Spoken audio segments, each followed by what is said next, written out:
Ah, look at that. We have liftoff. Yeah. Oh wait, you know what? I need to change a couple things. Move this here. There we go. Now I can reach across and I can poke Renan in the face. And then soul. Fancy. Except that my hand is like quasi. I'm kind of ghostly, but that's okay. And then here's. Oh man, I can not really touch. Keek.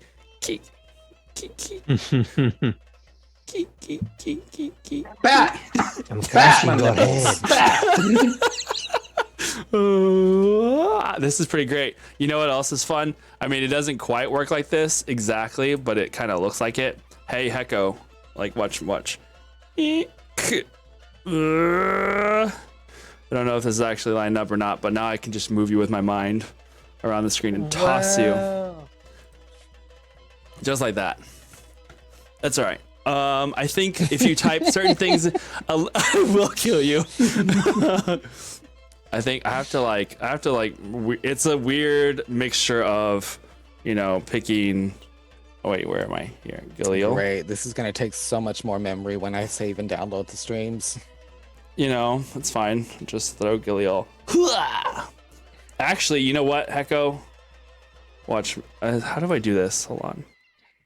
Is it? What if you just like clench your fist?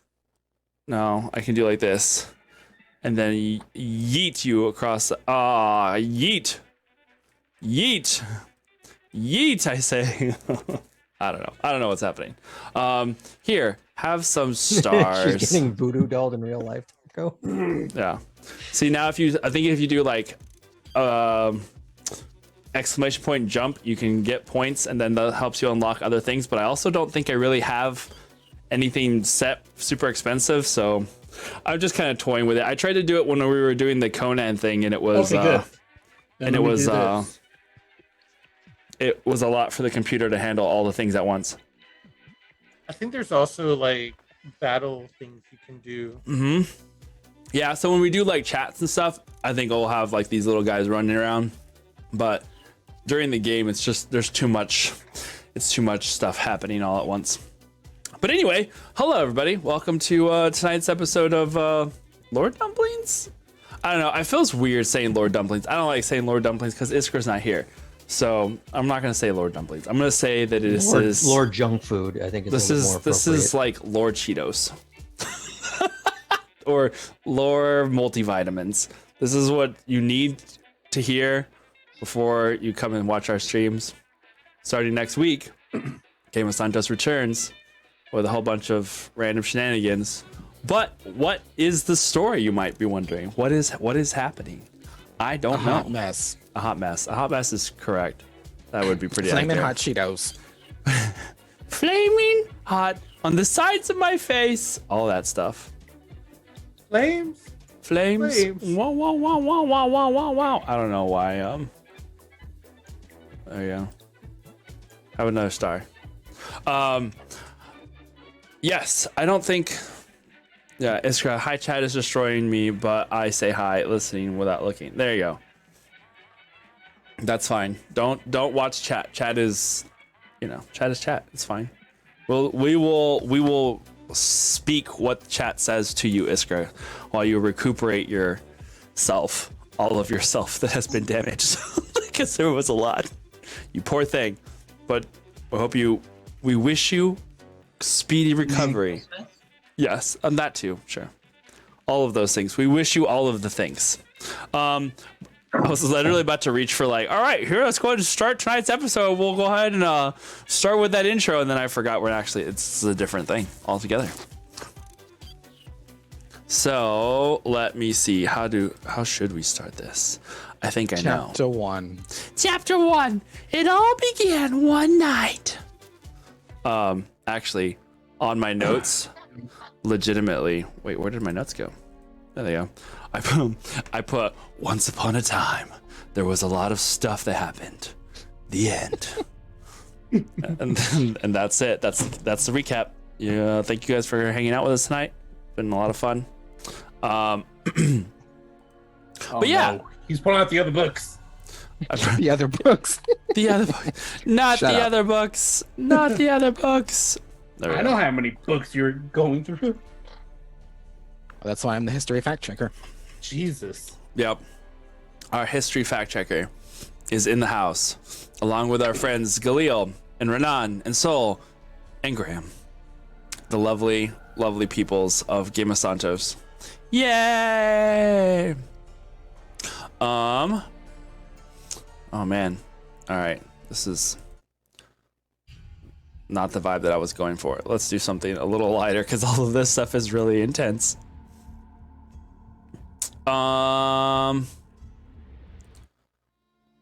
It's fine. Okay. So, where to begin? Oh my god. Okay, so it all started when a bunch of hooligans decided to try and play D&D for the first time. And oh yeah. And this guy was like, you know what, guys? You want to play D&D? All right, cool. I'm gonna put like 4 or 5 of you over here and 4 or 5 of you over here, and we're gonna play 2 campaigns at the same time because I've never played Dungeons and Dragons before, so I'm sure how hard could it be?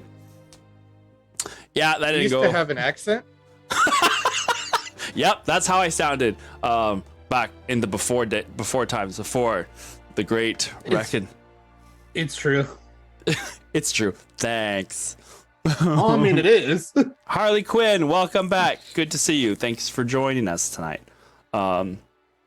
We were just getting started, so huzzah. So, as I was saying, we decided to start playing D&D. We played the Lost Mines of Phandelver, and I'm not going to bore you with the details or the secrets of that campaign. However, we had Galil, Kindred, Pigug, Tempest, Sonder. We had an Aliquin for a little bit, but he didn't also finish that campaign, so basically it was you guys and I don't think Verity. we had Sonder till at the very Yeah, end. we didn't have Sonder yet. Did until we get- afterwards, like the final boss fight of Phandelver. We had Boricor in there, but And not Borgor. Okay, well, Maddie, good to see you. Hi, welcome, good to see you. Yes, so we started with the Knights of Phandelver. Woof! The Lost Mines of Phandelver. And this campaign takes place in Faerun. If you're not familiar with Faerun, it is part of the Forgotten Realms lore. That is one of the Dungeons and Dragons of Wizards Coast like staple settings. And it takes place. It started in the year 1496. When a band of hired help found their way to the city of Phandelver to help find missing dwarven brothers. Some of you, I'm about to tell you, Maddie, to tell you all the things. Some of you may be familiar with how that story turns out. Over the course of their adventures, the party comes across many a mystery and tragedy, all leading to the climactic start of our main campaign. Are you guys dropping bombs? You just, here, have some stars. You go munch and stuff.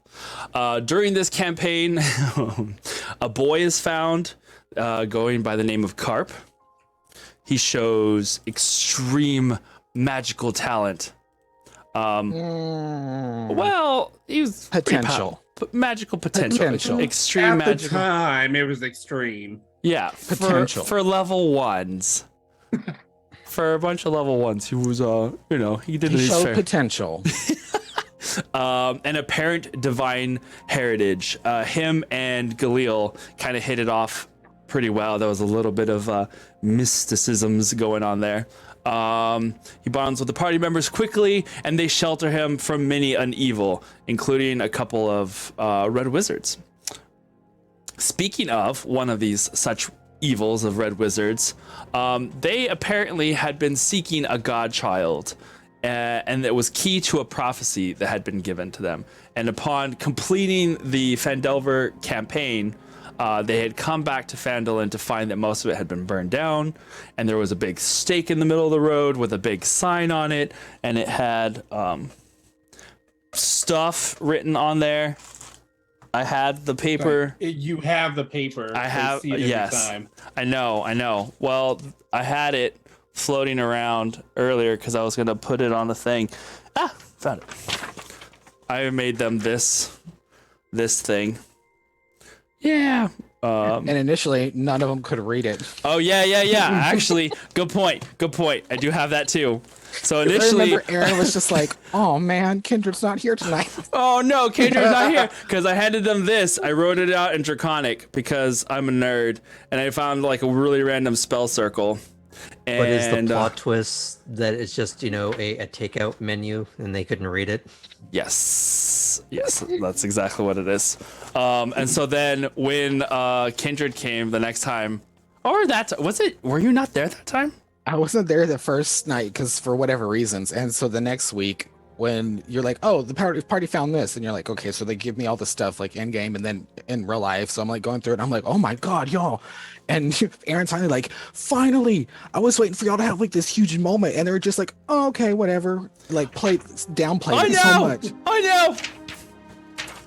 It's fine. I mean, we didn't fine. have Sandra there yet, so Yeah, it's true. A lot of and Iskra. I feel like those are our hypers. They would have been like, "Oh yeah," and you guys were like, "Okay, this is cool." Oh well, but yeah. I was talking about the people who know Draconic in general. Oh yeah. Also, that's true. That too. So the prophecy, which you can actually see in our about page down below here, I have it posted down there. Talks about all the hard work out the window. Yeah, well, if I went on a tirade about all the times that I wrote out handouts and I had like I have papers, like I have them. journal notes. Yeah, there was a lot of fun. That's probably one of the aspects that I miss about having in-person games is like not being able to physically pass out things to you guys, because that's always kind of cool. But doing it digitally also allows me to do a lot of really cool things like sound effects, music, and playing with people from across the world or across the lands, aka Mr. Grams over here in the faraway He's just north. up the road. You mean up I here in really the thought that Maple was about Place? to go straight to. I really enjoy playing with people's emotions. So Oh well, there's that too. I mean, that goes without saying. The It is audience also appreciates the electronic efforts. Oh no.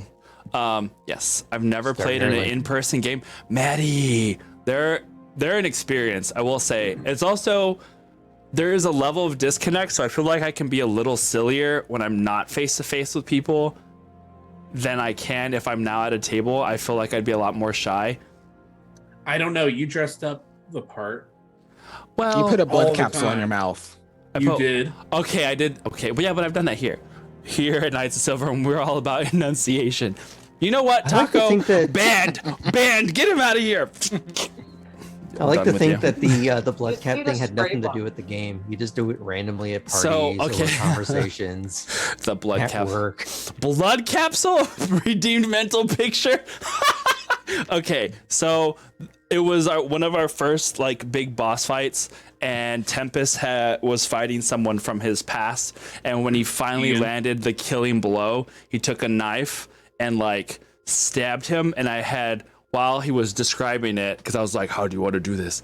I like snuck a capsule in my mouth, and as I was like, and then all right, so then he just like, ugh, and when I went like that, like spit up, and all this red came out of my mouth, and I kid you not, everyone just looked at me like,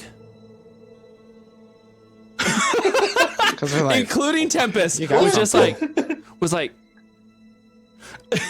what is going on? And yeah, there's a little something coming out. I mean, because it's not like super blood looking. It's like bright red. It looks like this, and it's just like brighter than ketchup, just like coming down my chin and onto my shirt and on the table. And they're just like, "Wait, what's happening right now?" Yeah, shut up, Gecko. My king. A little bit. drama. Yeah, it was fun though. It was fun, and I've actually done it on this stream a couple of times. I feel like now. Yeah, I could I've do seen that it with, at now with least Mia. once. Yeah, it happens. So all right, Found a boy, found a prophecy. The party decides to take shelter in the city of Neverwinter after fleeing to destroyed Phandalin. Along that journey, they meet Lady Farlight, who is relevant to our story these days. Lady Farlight and her entourage. Part of the prophecy speaks of We gained a verity in that Sandra they as well. will he shall have a family of angels divine. And there was a second prophecy that another red wizard there that they wound up defeating had like these little journal pages, and she talked about 12 names. But what was interesting is she couldn't read what those 12 names were, and it was very frustrating. It kind of drove her crazy. It turned out that Lady Farlight was one of those 12. So we had her. Once they were in Neverwinter, they met Imza and his girlfriend Juliana, who also happened to be one of the 12. Aaron, you You also have mean art the of her that lesbians? you could put up. Oh, yeah. Well, yeah, I was going to, and then let me see if I can pop it up. We have Lady Farlight drawn by our lovely Renan. It's going to be freaking huge. Whoa! Yeah, because I didn't get to do this beforehand. There you go. That's a little bigger than intended. It's okay. Actually, not necessarily because it's Yeah. very high resolution. Yeah, there you go. So Lady Farlight, right there. So Lady Farlight is there. She reveals that she is a prophetess, sort of thing, and that she sees occasional portents of the future. She's been looking for this godchild as well. Remember when I accidentally cosplayed her? I do. That was pretty dope.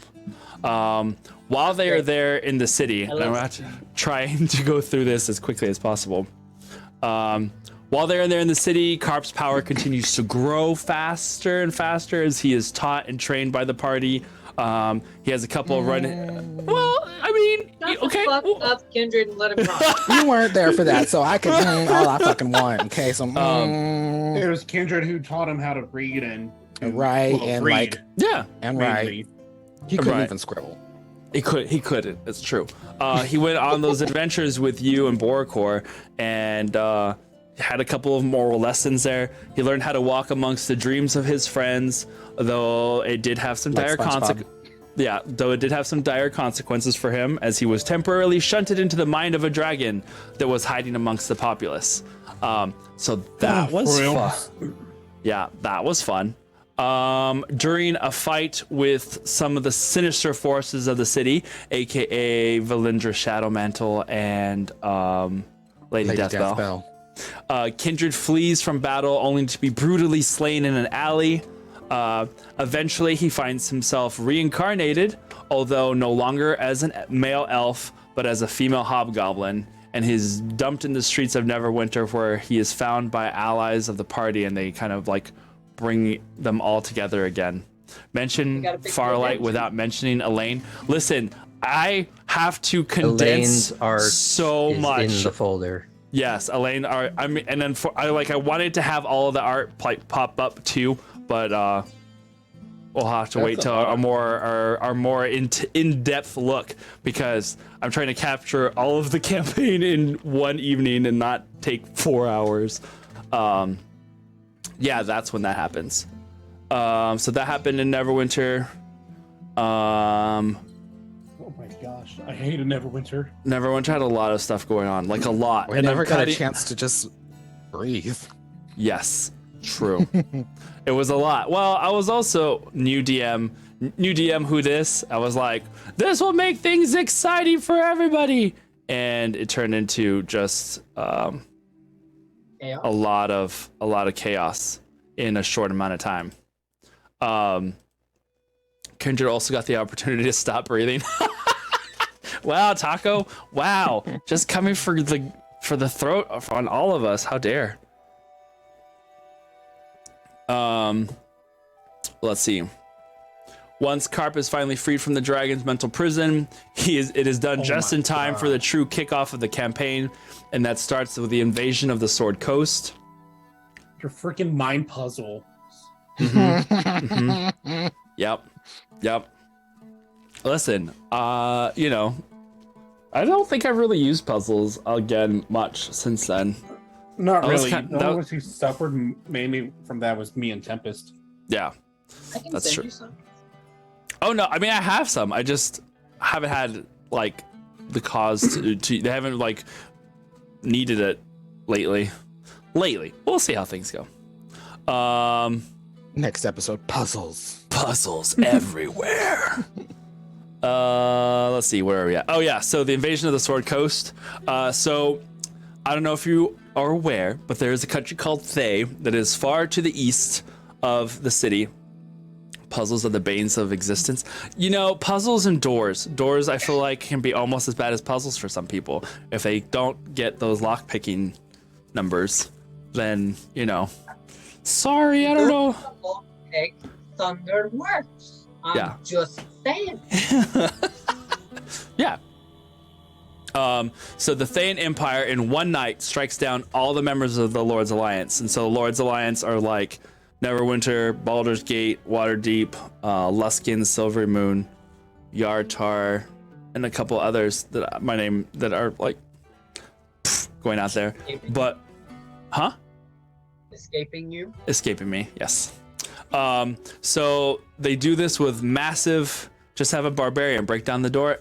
That's why we always need a good barbarian. We don't have any barbarians. Well, We'll have one of those. don't have one at the moment. Aren't you The angry only to die? barbarian we had was Thonum. He was like part barbarian, part wizard. That was a very strange time. Yeah. He was like tried to multi-class the best of things and was like game breaking, and Aaron's like still new but kind of like I don't know about that. Faye Hunt had the fucking best barbarian. This is also true. Well, I mean, okay, listen, Dreamy Hecko, before you start like inciting World War III over here, I know Elvie was our barbarian and Faye Hunters. I'm just saying, in our current storyline, we don't have any barbarians. That's all. That's all I'm saying. That's all. Simple. And so we shall go to war. So there were these massive armies of hobgoblin soldiers that appeared at the doorstep of multiple cities, and then the heads and rulers had either been removed from those cities or were executed shortly thereafter, so that no one city was able to go help the other, and they were all fighting on multiple fronts. So the entirety of the Sword Coast is taken, with a lot of the smaller kingdoms and cities scrambling for defenses to try and hold them off. And the party, I was trying to leave Neverwinter. and you that trying to night. leave Neverwinter. So what they had done was they had taken they basically teleported a bunch of forces into Neverwinter. And that was a lot of fun. Permanently removed with death. Yes, they were permanently removed with death. So at that point, now with Kindred returned, sort of, in his new form, and Carp freed from his little coma that he had been in, the party splits from Neverwinter, going north and eastward to try and find allies and help. And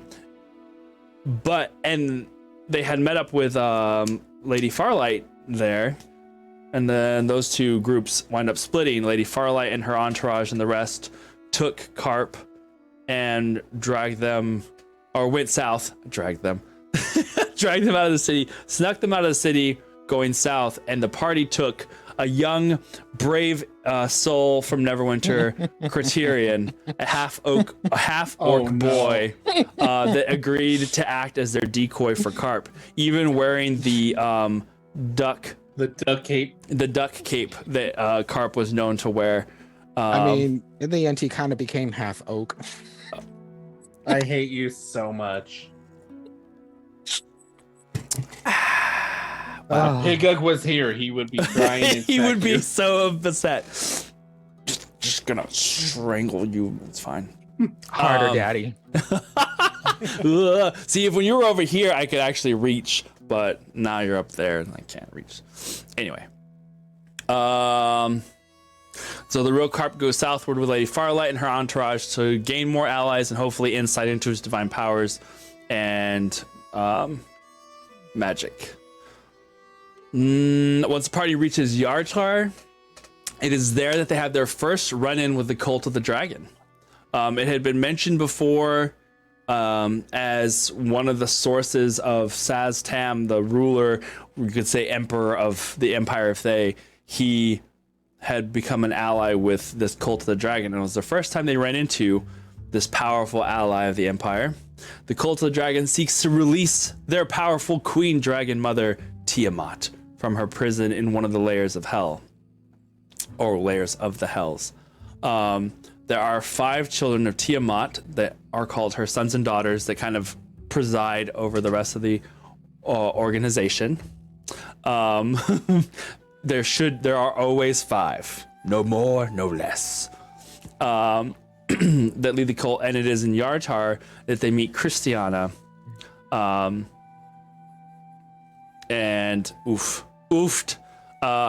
her and Sonder had a really great discussion before they realized who each other were, and that turned south. Wait, who? Callistia. I say Christiana, but Yeah, Callistia. Who? Yeah, Callistia. Fact check. Fact check. Was my favorite. Callistia. The party attempts to do good here in Yartar, only to be captured by one of the Lich apprentices to the Circle of 8. I'm going to skip forward a little bit. Pigug. Yeah, well, there were people that needed help, and you can't just leave people by Yes, you themselves. can. Yes, you can. This is where they ran into Lich Luhorn, an apprentice to the Lich of Illusion. So you have Saz-Tam, you have his Circle of 8, and then each of the High Lich Lords have an apprentice underneath them. And Luhorn was one such person. Oh, Dreamy Wrong, very Cult of the Dragon. That sounds like a bad idea. It is a bad idea. Now I'm catching up. What? Criterion has been around that long. Glad we didn't kill him. Yeah, well, it happens. So they got captured and they were taken on an airship. They were going to be transported south to Waterdeep. And while on the airship, Criterion, who had been sneaking in the shadows, comes to their aid, releases them. They get into a fight with Callistia. The airship crashes and Criterion is killed during the crash. What? I can see you want to say something. Galil's over there like, It was bad. Keep going. Just keep going. was I'm bad. with Kindred on this one. Like, it wasn't just like, oh, like blood, but like, oh, peaceful, quiet, go, you're okay. It was like, well, there's a half of like 2x4 lumber sticking out of his chest, and his body and his legs are just crushed. Like, he was specific, and we were like, oh, yeah. bad. He just needed a long rest. No, what's Well, even worse he was getting the is- longest rest at that point. What's even worse was I was the only one with healing at the moment. At the time, Boracore. And even Pigug was down. So Aaron wanted me to make a choice of which one to save. Mm-hmm. Yeah. But luckily I had two things still. I had a healing spirit and my healing hand. Y'all were fucking surprised after the blood capsules. Boy, dark as fuck. No, yeah. Well, I mean, to be fair, otherwise that was probably like the worst NPC death I had done up to that point. But I had some other. I had some dark things I had put in there, but not nearly that bad. Oh no, you had dark. Oh, listen, can't all be rainbows and You sunshine. made Pigug cry. That was the point. It was supposed to be dramatic. In any case, And then you have freaking Kindred over here grave robbing. damn, Waste not, want that's not. awful to have to decide that shit. Jeez, Aaron. Brundlestick was pretty bad as fuck. The worst NPC death, needing to satisfy his craving, he moved on to PC deaths.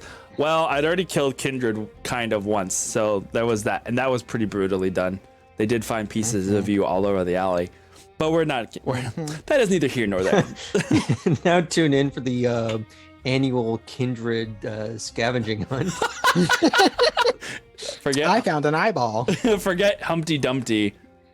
It was One of his it was arms, Kindred. Pig Yeah. threw The into the Thayans river. couldn't put them back together. All the again. Thayans couldn't put them back. Well, they tried. They just had to use put a 'em whole back new wrong. piece. Yeah, they used a new piece. Wow, wow, wow, wow, wow.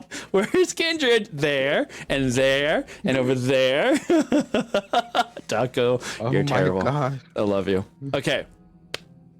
The last thing to go through your mind. Flying cart part. Probably. Yeah. There was Miles' shin. As they slowly journeyed back to civilization, they came across the Cult of the Dragon again.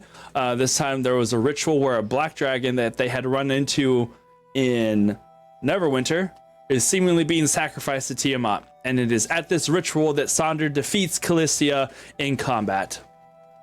So that was, I think, his first, like, kill.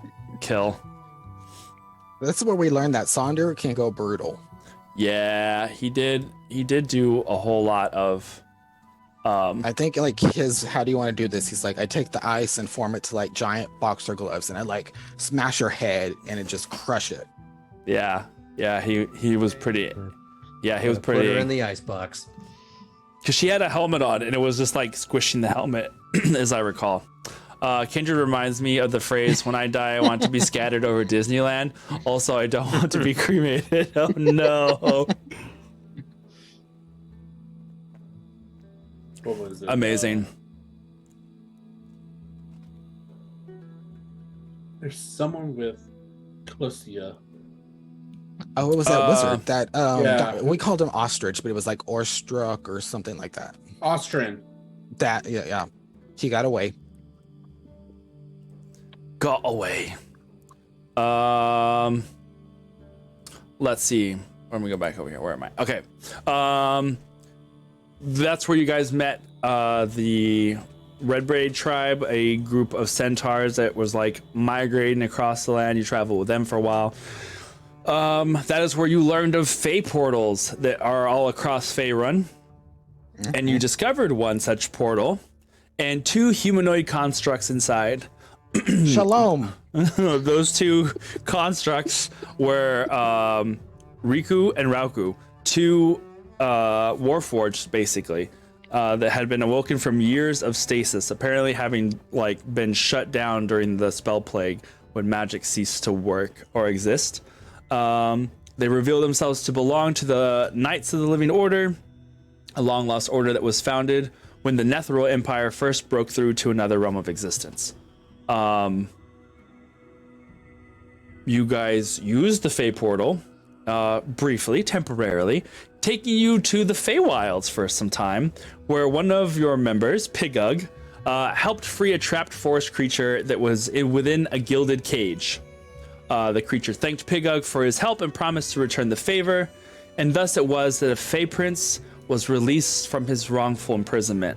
Surely that would have no impact whatsoever on events far down the line. God damn it, Pigug. God damn it. Nah, Dreamy, nah. I'm sure Fey portals won't become relevant anytime soon. Nothing good happens in the Feywild. Nope. Returning. I mean, It's not wrong. one of the other good things is that Kindred got poultices out of it. That's true. He I did got some get- plant cuttings. That's true. While they were busy trying to save a squirrel, I was taking some plant cuttings. You know, I remember when you guys first walked in there, don't touch anything. Whatever you do, Yeah. don't talk to anyone. Don't touch anything. And then 2 seconds later, clip, clip, clip, clip, clip. well, I fuck it. If they're messing with shit, I'm gonna Yeah. mess with some shit. All I remember is it was me versus Sonder to reach the top to see who can get the cage first. Oh, that's right. That's right. And then freaking Pigug is the one who opens it. Yep. Man, can Yeah, you imagine? Renan's backstory, his time in the Feywild went either really good or really bad, depending on who you ask. Yeah. That sounds about right. Yeah. That sounds about right. The party uses the Fade portals again, and this time ends up in the middle of the Anorak Desert, which sits like basically, if you look at a map of Faerun, it sits very much square smack dab in the middle of it. It is a desolate landscape where the ancient mage empire of Netheril once floated upon their flying cities. One of which happened to fill the horizon where you guys came out, half crashed into the barren desert canyon that you found yourselves in. This city kind of like laid, like part of it touching the top of the canyon, part of it buried into the sands. And you guys went and explored that. The land city of Tomulus. Yeah. Map, the desert is readily apparent. Yeah, it is. Thank you, Graham, for putting these in there. Appreciate it. Correction, give the Fae your names. Nothing bad will happen at all, Maddie. Don't give the Fae your names. Yes, exactly, Maddie. Exactly. See, Maddie knows what's up. Maddie knows what's up. It is here in this learned city that a couple of really crazy things happened, and the campaign started taking some turns. Kindred started having flashbacks of visions of his past life that he had forgotten, and realizing he's several hundred years old. Kind of knew, well, I guess you kind of knew that, you just couldn't remember some things, or had a version of your past that you understood. I And knew we're there was starting like to some see weird stuff happening, and it was Yeah. slowly starting to seep. The reality was slowly starting to seep through. Very Yeah. That's So Raven. Yeah. It is here that you also meet two forces that were about to clash: the Sand Pirates and the Thayan hit squad Su, that were poised to decimate. The Thayan hit squad was poised to decimate these pirates that had been raiding Thayan excavation sites here in the desert.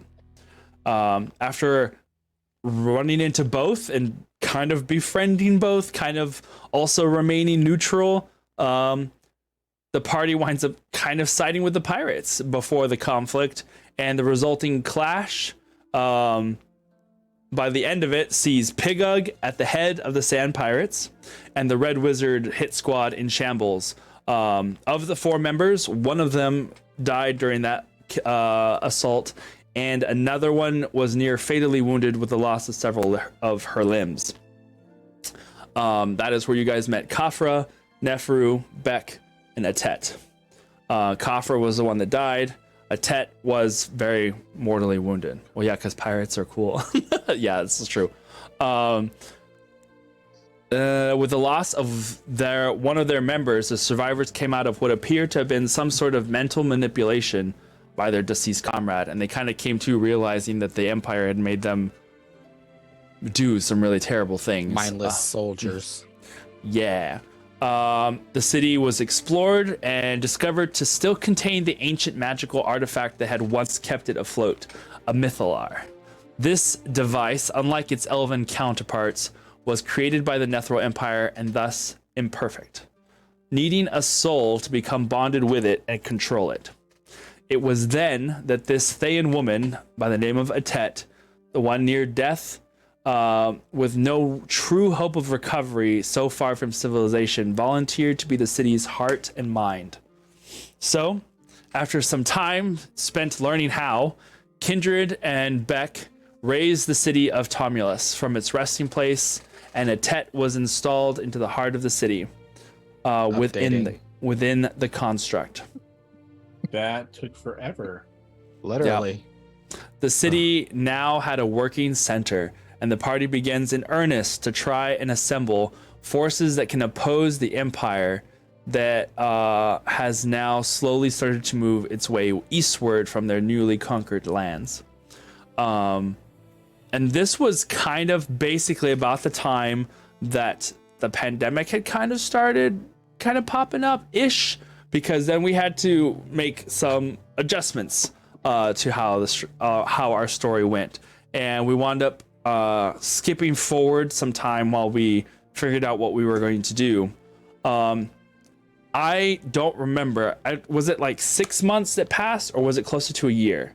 You gave us the option to choose either or, depending on what we wanted to accomplish. And I think a lot of our stuff more or less coincided with a little bit longer than 6 months, closer to the year aspect. So we're Closer like, to we'll the time year. jump to that. Okay, that's what I had written down. But then I started thinking about it. I was like, what? Couldn't remember why 6 months, but that would make sense because I was like, you want to do 6 months or a year? In that time, a lot happened. So Pigug wound up becoming part of the members of the Sand Pirates and wound up leaving the campaign. His sister Verity, who had been traveling with us for some time, or his real life sister Verity, was discovered to be his in-game sister, also named Vola, but now going by Verity. She was a Red Wizard defector and wound up going to the Feywilds to hide out there while, you know, all of this other stuff blew over. Her and Nissa. Borkor wound up going with his cult. He had started with serving Lathander, wound up shifting his alliances to God of the Dead. Did he really serve Lathander at all? I mean, he occasionally healed for some gold. You know, that was a thing that He was the American medical system. oh no. Was, yeah. Oh no. You are They not. only accept clerics in your native plane. Yep. That is true. Although he was a good person to give all of our money to. No, he wasn't. On No, he wasn't. because he did not spend it at all. He didn't spend it, but he didn't give it back to you. That That is also true. That is also true. That's why I kept my own money. All right. So after that, let's see. A year past, the party grows stronger, and so has the Upstart Rebellion. The city is becoming more of a thing. It has traveled across the Anarok Desert. Neferu, Beck, and Atet have aided the rebellion against the Empire. Their old ship, the Reclaimer, has been refitted and fixed up with some smaller aircraft called minnows. Captained by the gnome Ileana and her two grandchildren, Grackle and Sparrow, the Reclaimer sees a lot of use in ferrying supplies and people from the hidden away flying city of Atet to nearby villages and towns. The Harpers started helping you guys out more, using the city of Atet as kind of a mini base of operations for their various rescue operations. The Harpers. Because the Red Wizards have been hunting down anybody who has magic powers and either getting them to join them or making them disappear if captured. So we had yeah, it is a good Nomi. So we had a couple of rescue operations that were done. One of which, during one of these away missions, I don't know why I called it an away mission, but like it's the inner Trekkie in me. To free some captives from the Empire. The party surprisingly runs into an old friend they had lost in Phandalin, the half-Vidalcan warlock Alcuin, and a friend of his, a woman by the name of Iskra Danik. She had been an acquaintance and friend he had made while he had spent time on the city planet of Ravnica after he had been lost to the party 700 years ago. Which, it was funny because I think in game he had been in Ravnica for what, like a couple of days? 6 days. Yeah, just a 6 couple days. days. But in Faerun time, it had been almost a year since you had seen him last, if not a little more. An accident there had led them to return across space and time to Faerun, where they had met a band of individuals who were fighting against the Empire, a group known as the Knights of the Living Order. And thus Alcuin and Iskra were brought back to the city of Atet. Also during this time, a few members of a Furbolg tribe were saved during a rescue mission, and one amongst them, a guy named Sol, offered to repay the kindness of his rescuers by using his druidic magic however possible to help the rebellion. Even though he was very shy about it at first, he was still very brave at the same time. So that was cool. So you guys wind up coming together. Now that's how we got Iskra and Sol to join our little adventure. During that time as well, Carp and Lady Farlight did return to the city of Atet. Atet has a teleportation circle there within it, and during or just after a terrible shipwreck that left Carp in a coma. As it happens, this was like the second or third coma he'd been in since you guys Aaron knew hates him. little kids. Listen, he had to learn really fast. We And couldn't. coma's the only thing you can call Sylvan Learning Center. Yes. Yes. That's funny because Coma. it has a different term now. Sylvan, I get it. Sylvan Learn Center. Ah, go learn with the druids for a while. So Carp and Lady Farlight return. Carp has once again, in a form of distress, had been shielded in a cocoon of moon and sunlight. And after that year, Dreamy. that's it. Aaron can't babysit. Well, hold on a sec. All he does on this stream is babysit. Well, yes, but look how that's turned out. Yeah, you just keep accruing kids like Steve Harrington over here. It's cheaper by the dozen, yo. That's what I'm going for. Once the boy finally wakes up, he has aged from being a young boy in his early teens to that of a young man in his late teens, early 20s. His time away, he says, was a time that he was allowed to visit with his divine parents of Saloon and Lathander. And he comes back with a new name, Afriel, which most everybody does not call him still.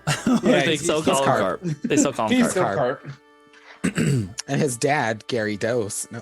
Oh yeah, I forgot about that We were joke. done with Wow, you do have the hair. Carp and Afro, yeah. Because what did Blah, we blah, say? blah. Like we pictured him like that one actor from was it Smallville? What is his that. name? No, fuck, what was that? Anyway, The that one guy. with the suicide tapes. No, the young Superman in the small town. I thought it was Smallville, right? No. I don't remember. Yeah. In any case, while everybody is like, all these Yes, forces Tom are Welling. Thank you. Sorry. there you go. Okay, now I know why the Carp Afriel name. Yep. Oh, hello, Tom Welling. Hello, Tom Welling. Hello, indeed. Hello, bees. A few members of the Furbolg. Yeah, you got that one. Kindred hears of troubles in Silvery Moon and is worried about his friends. I don't remember. Is it because you checked in on them or because you received a message from them? Kind of both. So I got to where like I was checking in on them. Not so much Lana because I found out she was like held captive. And so it was like really dangerous because she was like under lock and key and surveillance like the whole time. So it's real dangerous to check on her. So I kept tabs like in contact with Hibiki, who was in Silvery Moon. She was kind of like giving us updates and like status updates on the city. And then at one point she was just like, it's bad. And I was like, we have to do something. So, Afriel bids the party to once again gather together and aid Kindred in saving his friends, because as I recall, only a couple of you had gone out, and that's how you found Alcuin and Iskra. A couple of you had gone another direction. You were guys doing a bunch of different little missions to either like gather supplies or gain more power, etc. So you guys got in the Reclaimer and booked it for Silvery Moon. Instead of crossing the desert, you kind of took like a little bit of a roundabout path, because so that you wouldn't run into any Thayan possible patrols, as you had discovered that the Thayans do have airships, and they had a couple of old Netheril or Netherese like excavation sites there in the desert that you were wanting to avoid. Along the way, the party bonds a lot, and upon reaching Silvery Moon, you realize that the Thayan-occupied city is poised to be broken out of its bonds. But there is a catch. I think your first night there was now... This is the other part that I didn't look up. I don't remember. Was Renan falling from the sky before or after you had talked to Amaranth? It was right after. It was right after, right? I arrived and sensed something coming, and then we went outside. So Like, in he the had street. fallen. So you had fallen already. So basically, the party was staying in this one really cool Embassy Suites hotel place, and there was a big tree that grew in the middle of this this tavern. And they were like, "Oh look, what's that in the sky? Is it a bird? It's a plane. It's a falling flaming Oh, child. lightning. Yeah, falling ball of lightning." And Very, It very was- frightening. yeah, it was Renan falling from the sky. And he turns out to be this guy, a winged elf that comes from another plane, one of the Knights of Silvermoon, although I don't think you had told anybody that at the time. The only person that knew immediately was Iskra, and we didn't tell or talk to anyone else about that for a while. That's right, because Iskra too was a fledgling Knight of Silvermoon. I had forgotten that did happen in Ravnica, where she had kind of started her path along that journey. So, as you said, there was some rather dire consequences that seemed to be coming up, and the lich that was in charge there in Silvery Moon. Dumb bitch. The lich that was there in Silvery Moon, Amaranth, learned of your presence Surgery. and makes a deal with you. She desires something that she claims resides within Kindred, a secret that he had been keeping from almost everyone up until this point. Kindred is the son of Uranus, one of Saztam's Circle of Eight. So as I said, Saztam is like the pinnacle of the Thayan Empire. He has the Circle of Eight beneath him, and one of them is Kindred's daddy. So explain really quick what the Circle of Eight are, because I feel like that plays importance. So the Circle of Eight are a wizard for each school of magic. So you have abjuration, divination, transmutation, enchantment, illusion, Evocation. evocation, Necromancy, and one more. illusion, enchantment. I don't know. But whatever, all the schools of Thaumaturgy? magic. No, I don't know. Yeah, all 8 schools. Thaumaturgy.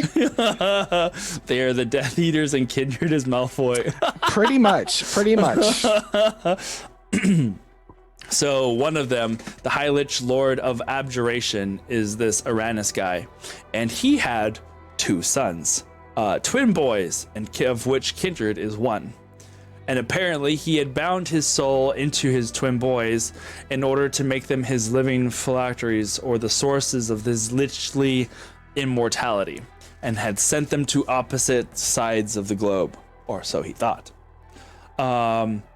Amaranth wished to, I think it was divination, Maddie, I think you're right.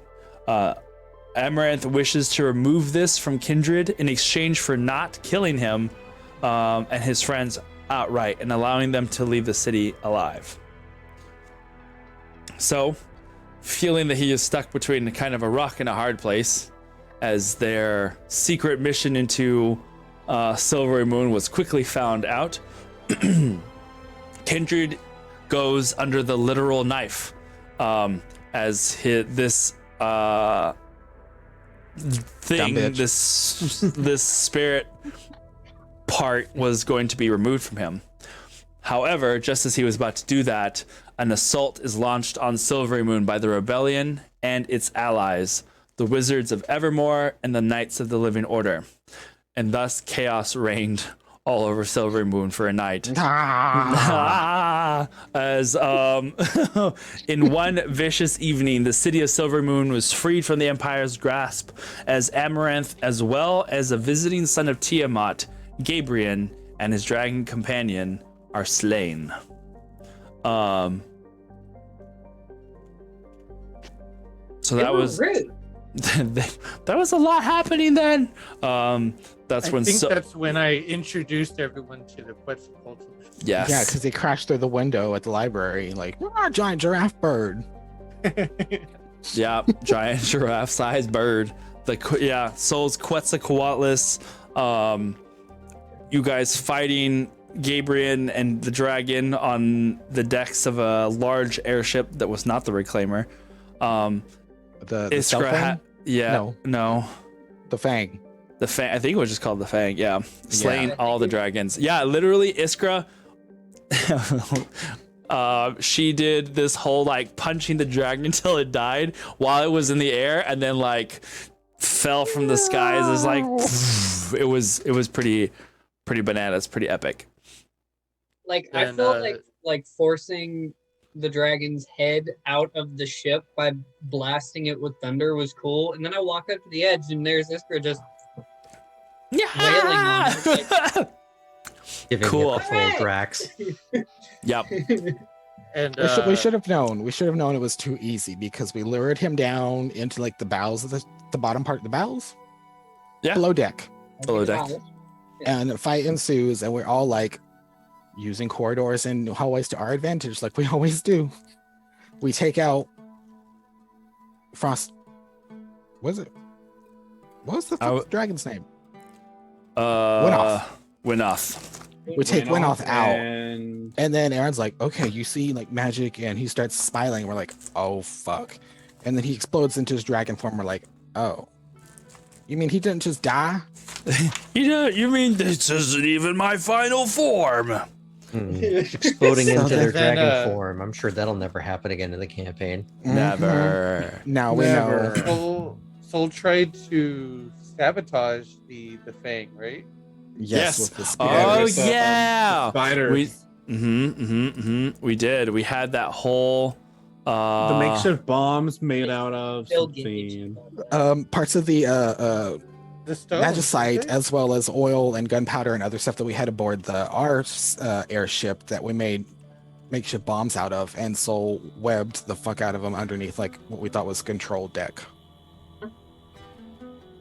It was so cool. It was a very Mission Impossible-esque moment. Yeah. Where you guys had like, and then I found out afterwards that there was some like rule adjustments there, but you know what? It's fine. It Yeah. was badass. It was like all these spiders came and literally webbed roll up of the cool. components. Yeah, you webbed up the inner workings of this place. It was pretty dope, if you ask me. You had, I think, the Mission Impossible sound music going through. Oh yeah. Oh, 100%. One of my favorite things in D&D is when you just propose something that's badass enough that whether the rules allow it or not, the DM's like, yeah, let's do that. Sure, why not? Let's go. Let's do it. So, that happened. The party rejoices, though is troubled at some news that is learned. There is a Mythalar there within Silvery Moon that had kept at bay any sort of divination magic. However, it was going to be studied.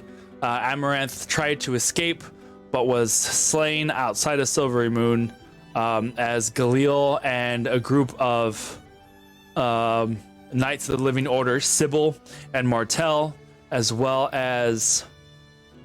Who else did we have? Hi. Was it you two? Was it Renan?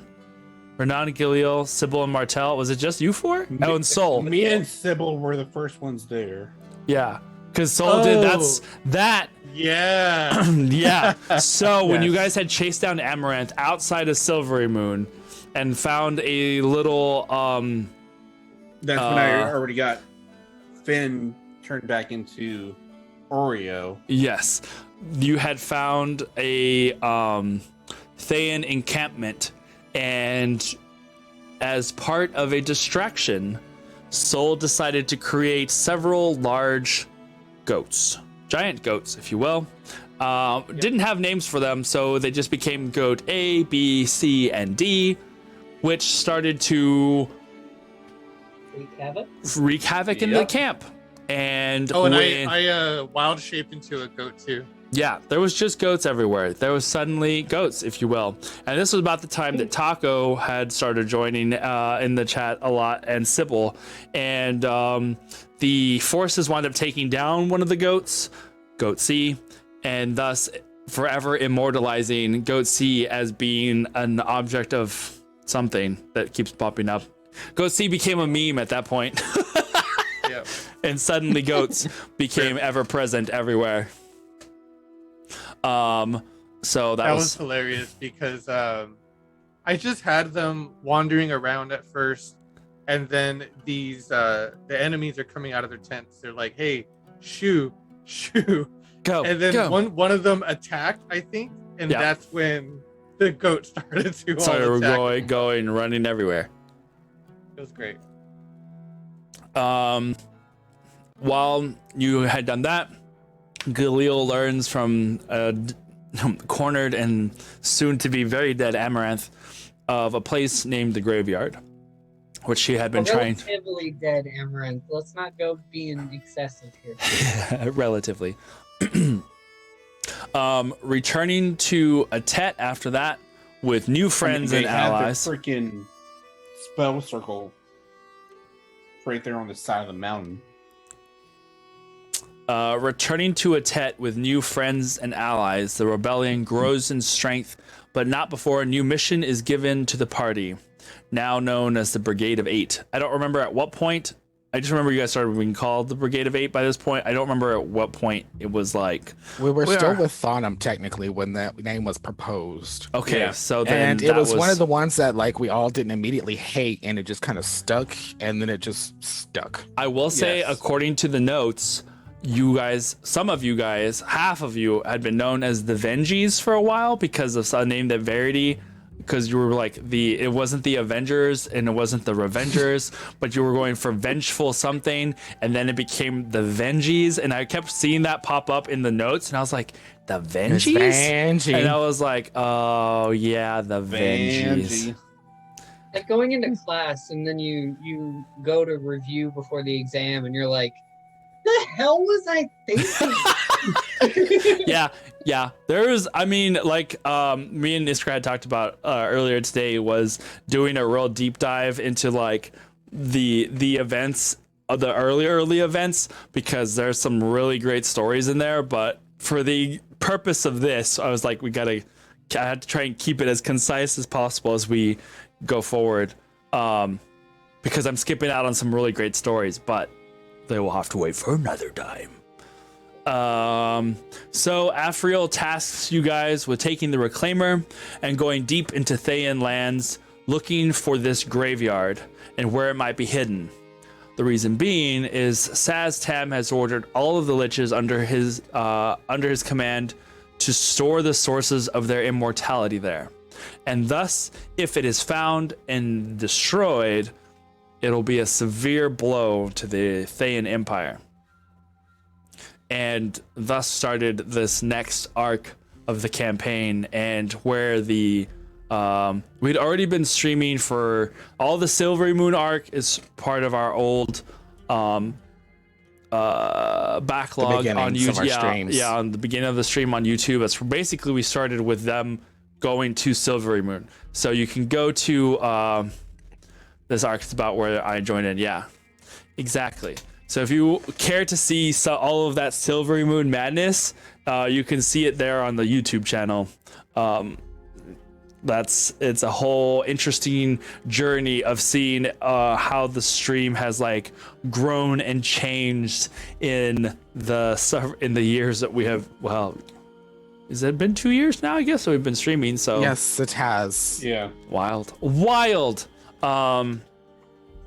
Okay, well, I'm gonna say that this point is where we're gonna take a break really quick to regather some beverages and see where we about 2.5 almost. Yeah, it's pretty wild if you ask me. I will just want to say one more thing. Sure. Open a tab. I got the NethJet episode edited, and This last one.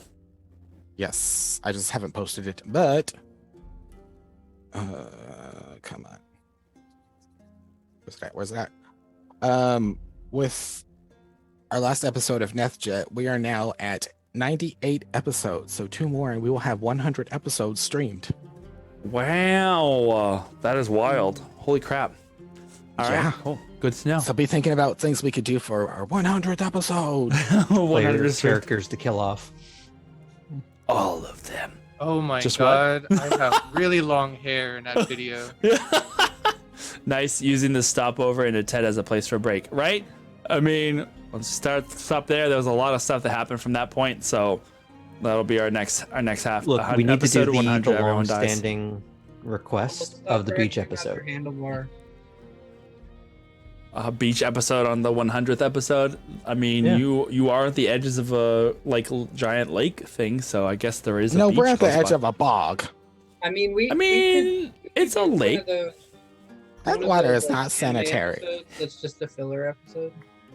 For the 100th. How Yeah, did they get to this place? Nobody knows. But that being said, that is where I we're mean, we at. just gotta be. I love back it how it starts off indoors with for mountainside night. shenanigans. Shrek themed beach episode. Oh my god. all right. So as Well, Tam shows up asking, "What are you doing in my swamp?" My necro what swamp. are you doing in my necro swamp? Oh my god. All right, guys, don't go anywhere. We're gonna be back. Give us like 5 minutes or so, and we will pick up from there. Yeah, we're back. Huzzah. Wow. Oh wow. Yeah, I changed the settings a little bit so that everyone shows up there. And now it's way more populated. But you know, everybody who's in chat, if you have questions, don't feel bad about throwing them out there. Definitely love to hear input, questions, whatever, all of that jazz. Throw it in there. We love And to all see that it. jazz.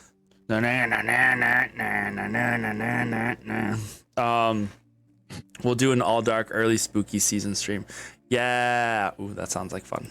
I can answer that one real fast, Streamy. What is the most popular snack? Oh no.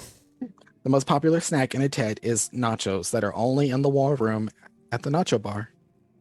Oh my god. Okay, so little ever That's since only the because beginning of Ron this has it. campaign, every tavern that these monkeys have gone to, they have always asked, "Do you have nachos?" The most demanded snack, at least. That is true. Most demanded is nachos, no matter where they are, no matter. It's just. And it's this is just when a thing. Aaron probably first got his taste for real power because he's like, they don't have nachos. They don't know what that is. She's like, what is that? And we're like, you're fucking kidding me, right, Aaron? Like nachos? You're not gonna give us. You'll give us these giant rings of power that can control fucking planar dimensions, but you won't give us nachos. Okay, game time. so nachos may be the most requested in a TED now, but that's just because Renan hasn't had a chance to introduce them to spice bread. No, it's nachos. You're not winning this one, Renan. This is a Spice campaign bread. long thing. Spice bread. This is has not to been be since trusted. day one. Yes. What, Graham? Spice bread is not to be trusted. I've seen star-crossed. Oof. You need some hot titties with them. Can we dip those hot titties in spice bread? Oh, that is. Oh, okay. Anyway. All right. So, the party arrives back in a tet after a really crazy experience liberating a town. So far, everything's good. There's been a couple little dark and creepy secrets that have been kept. Alcuin receives a strange scroll from a very strange individual there in the city of Silvery Moon. It apparently has a map on it that's a little on the bizarre side. Then you guys leave. You know what? Hold on. I have this. We Then were you getting guys poised to go leave. to our ship to like continue on with the graveyard arc, but I was like, Aaron, can I do one thing really quick? And it was legit supposed to be a real quick trip back to Silvery Moon, but it was not a real quick trip back to Silvery Moon. No. Yeah, that's right. Wait, was Was the graveyard suggestion wasn't before that though? Well, that was kind of like when it was introduced and we were getting ready to like depart on the ship to head that way. And I was like, can I do one thing really quick? Was really like legit trying to like make it just real quick in and out. And the whole party's like, oh, we want to go. And I'm like, oh, fuck. Here we go. Let's do it. I love that you're doing this while knitting. I'm not knitting, bitch. Whatever you're doing. It's crochet. I'm crochet. crocheting. Crotchet. Oh my He's- goodness. He's crotcheting. That's Well, what I he was said. going to talk about you Potato spinning a yarn, tomatoes, but okay? But he's also been doing that since day one as well. I know. That is also true. Mm-hmm. Okay. Let's Which see where we're sparked at. a spinoff of Barrel's Baddies. Yes, it did. You guys get back. There's the whole Gur thing. Have set Whole up Gur yeah. thing? the Gur have been Remove My people. our Galil's people. And Wild folk. the Can't wild- be trusted. they're the ones Basically, gypsies. they're the ones who the Star-Crossed people met on the fringes of the city of Atet, and that they became I friends thought with there. his You mean the Fae family Hunters? tree were a bunch of like moonchild hippies or something. Basically. Yeah. Yeah, that's what Only I if- got out of it. Only a few of them knew my actual lineage. Yeah, that's right. Maddie, you crochet also. I forgot. Listen, the What? hookers unite. Hooka! Oh, love it. Okay. The city moved off the coast. Okay, yep, got that. Yeah, okay. I'm like looking at these notes. You guys get together. Alcuin has a little bit of an episode in which he gets a headache, and the headache turns into a coma. Another coma. Someone else goes into a coma. Listen, people go into comas a lot in this campaign. Okay, like it's a continuing thing. You behave, or you go into a coma, or you get sent to other dimensions. You're taking a nap one way or the other. It's a Silvermoon loves comas. Listen, they're great story Go to things. sleep, go to sleep, go to sleep. Forever, for a while. Yeah, that's basically what happens. Yeah. You guys. Why did the music got so creepy all of a sudden? Well, I guess it actually we're in this. Oh, okay. So, to those new people, there is a thing that is sometimes when something I'm talking about, music will change to something very appropriate.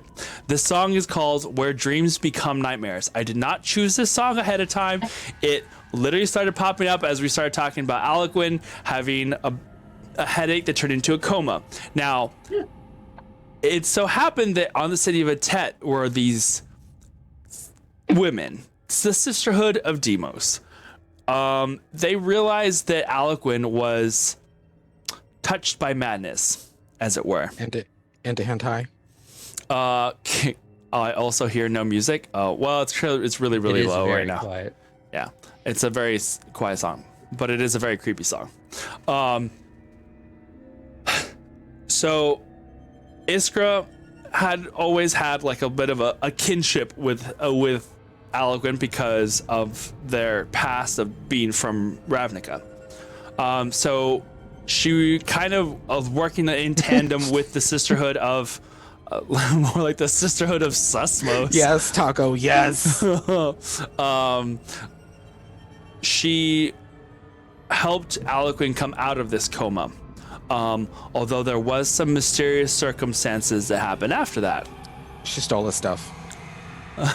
Yeah. And I put something under his pillow to help him dream better. Yeah. Was it him? Was he under the pillow? Because that would put him to sleep. So Herbs.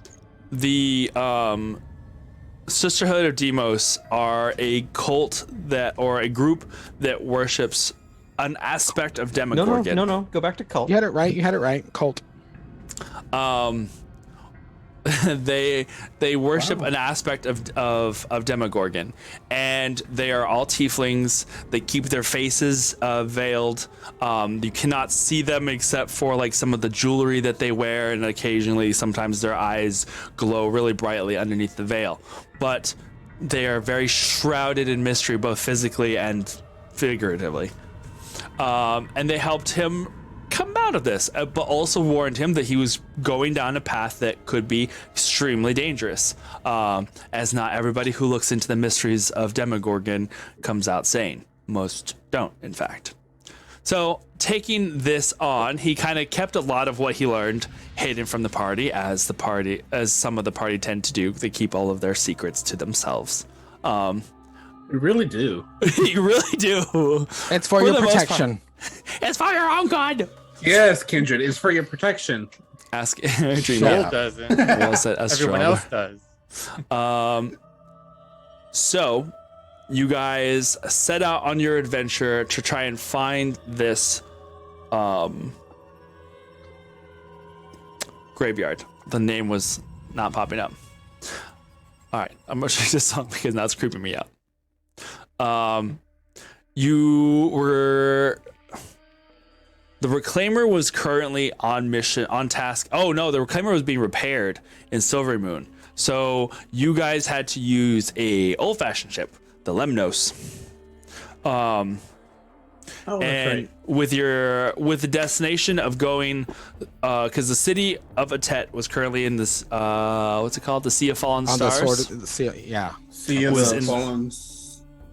Yeah. Stars. Mm-hmm. Like the Mediterranean. Yeah, basically. Basically. Your first destination was Pro Campur. Then you were to reach Surligol and then go to Veltalar. That was the intent. You guys made it to Pro Campur. Sonder met the princess. Yes. From Atet to did. Pro Campur overnight. Soul gets sick at sea.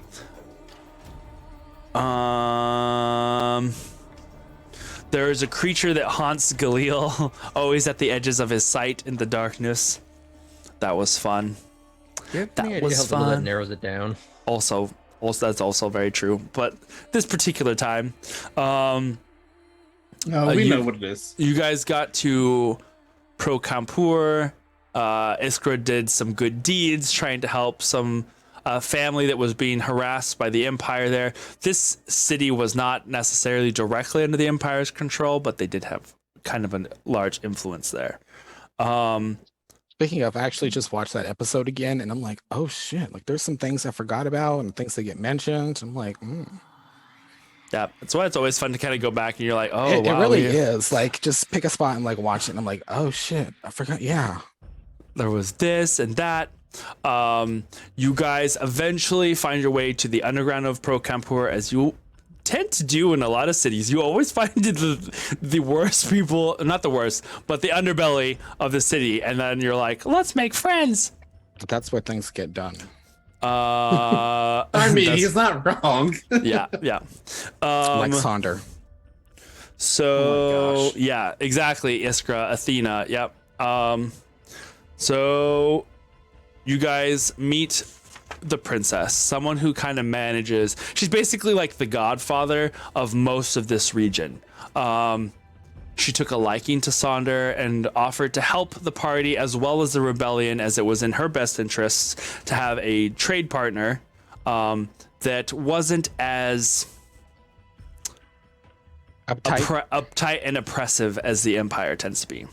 Is Pro Campur powered by propane? You know what, Taco? You are this close to being I'll sell Pro just Campor and Pro Campor accessories. like propane accessories. Oh no. Dang it, Bobby! Where's the princess? She was, interestingly enough, I have in my notes here, and I don't know if it ever came up, that she was a daughter of the shaman. Yes, Yeah. that's what I was Okay. saying. Like Yeah. that came out, and I'm like, oh, So I need to like have conversations. The shaman was a character that you guys had met before a long time ago. Also another pirates. godfather. In the Yeah, the desert. sand pirates. Yeah, another godfather-like character. After You guys left. You go across the Sea of Fallen Stars, where I had a whole lot of things that could happen to you. As I recall, you had a run-in with storm giants. I think that was what. Not even really a run-in. We bypassed them. They were doing a ritual. Storm and we were giant like, ritual. Y'all do you, and we're gonna stay over here. Yep, you guys Well, I left. think they were gonna. I think they were lightly gonna get convert. aggressive until Soul talked to them in Giant. No, you didn't talk It to them. It was was Renan because Yeah, he it was flew Renan. and was like doing stuff, and they were chanting because he was like they're doing a spell. Oh right, I'm thinking of a different time. And then they just like when a flash of thunder, they vanished, and we're That like, was our what first- The fuck was that? Those giants were a separate time. That was like before Silver Moon, because I did see those notes when you talked to those giants. And then after that, Alcuin We were did, awakened. did some things. He recreated the map that he had seen in his book of Shadows. And some weird stuff went down after that. Hentai got loose.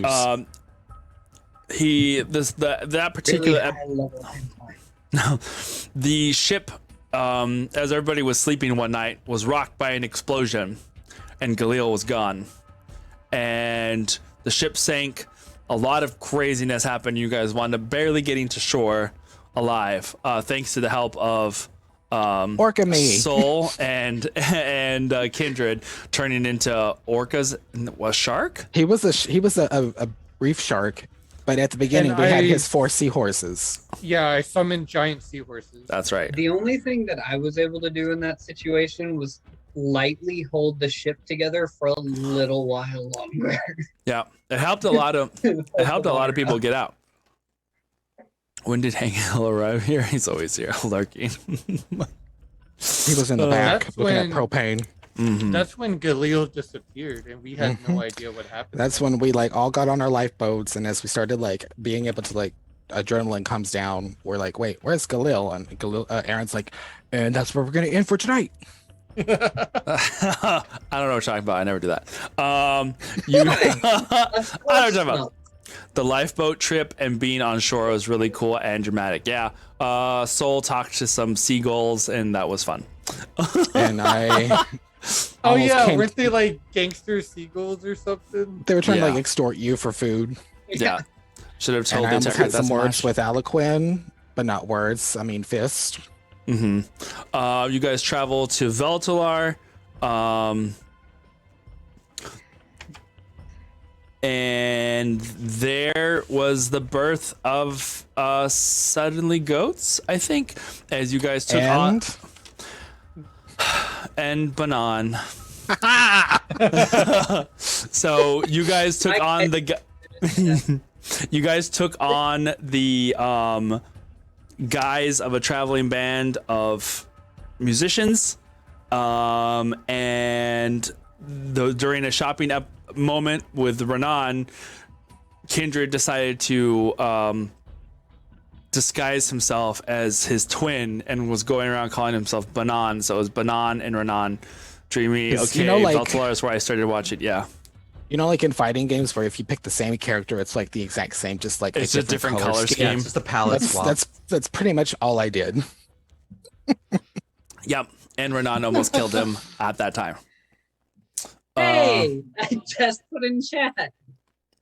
Yeah, this is where Right before you said it that. took a turn toward homicide. Yeah, that's basically was what it was. Considering that about a week later in game, they're making out during the dance scene. Yeah, I feel like maybe somebody got over it. Mm-hmm. possibly. Kindred kiss Renan. Let's be clear. You didn't stop it. Yeah, You yeah, let it happen. exactly. hmm If I recall, you were kind of speechless a little bit. Possibly.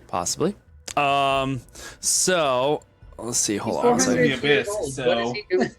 He ain't got time for nothing else. No, of course not. Spanty line, I remember. Yes. Right. There in Veltalar, you were told about the Watch, to be mindful of the Watch, a organization that was keen on making people disappear.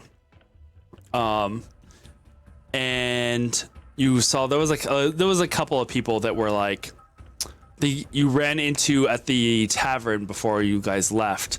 You ran into someone that was like a captain there, and he was just telling you guys to keep your nose clean, kind of thing. And you were like, "Oh yeah, we need to get out of there as fast as I possible." want to pull up a skeleton's head. Uh huh. So you guys left. That's where you guys had bought horses and a cart, or the wagon that would take you along the coast. Let's be clear, that was an expensive damn wagon. Yes. You didn't pay for it. I did, and I got it at a discount because I cheapened the wheel. You bought the horses. Fuck off. Like I said, history fact checker. The carriage is in a tet, by the way. Mm-hmm. I Told swear you. I thought that it was still on the ship. My You thought wrong apologies. because Granny was like, "You gotta choose. You want your wood or your god?" Yep. I don't remember. Yep. So you guys left. On the way there, you came across another place, an abandoned village.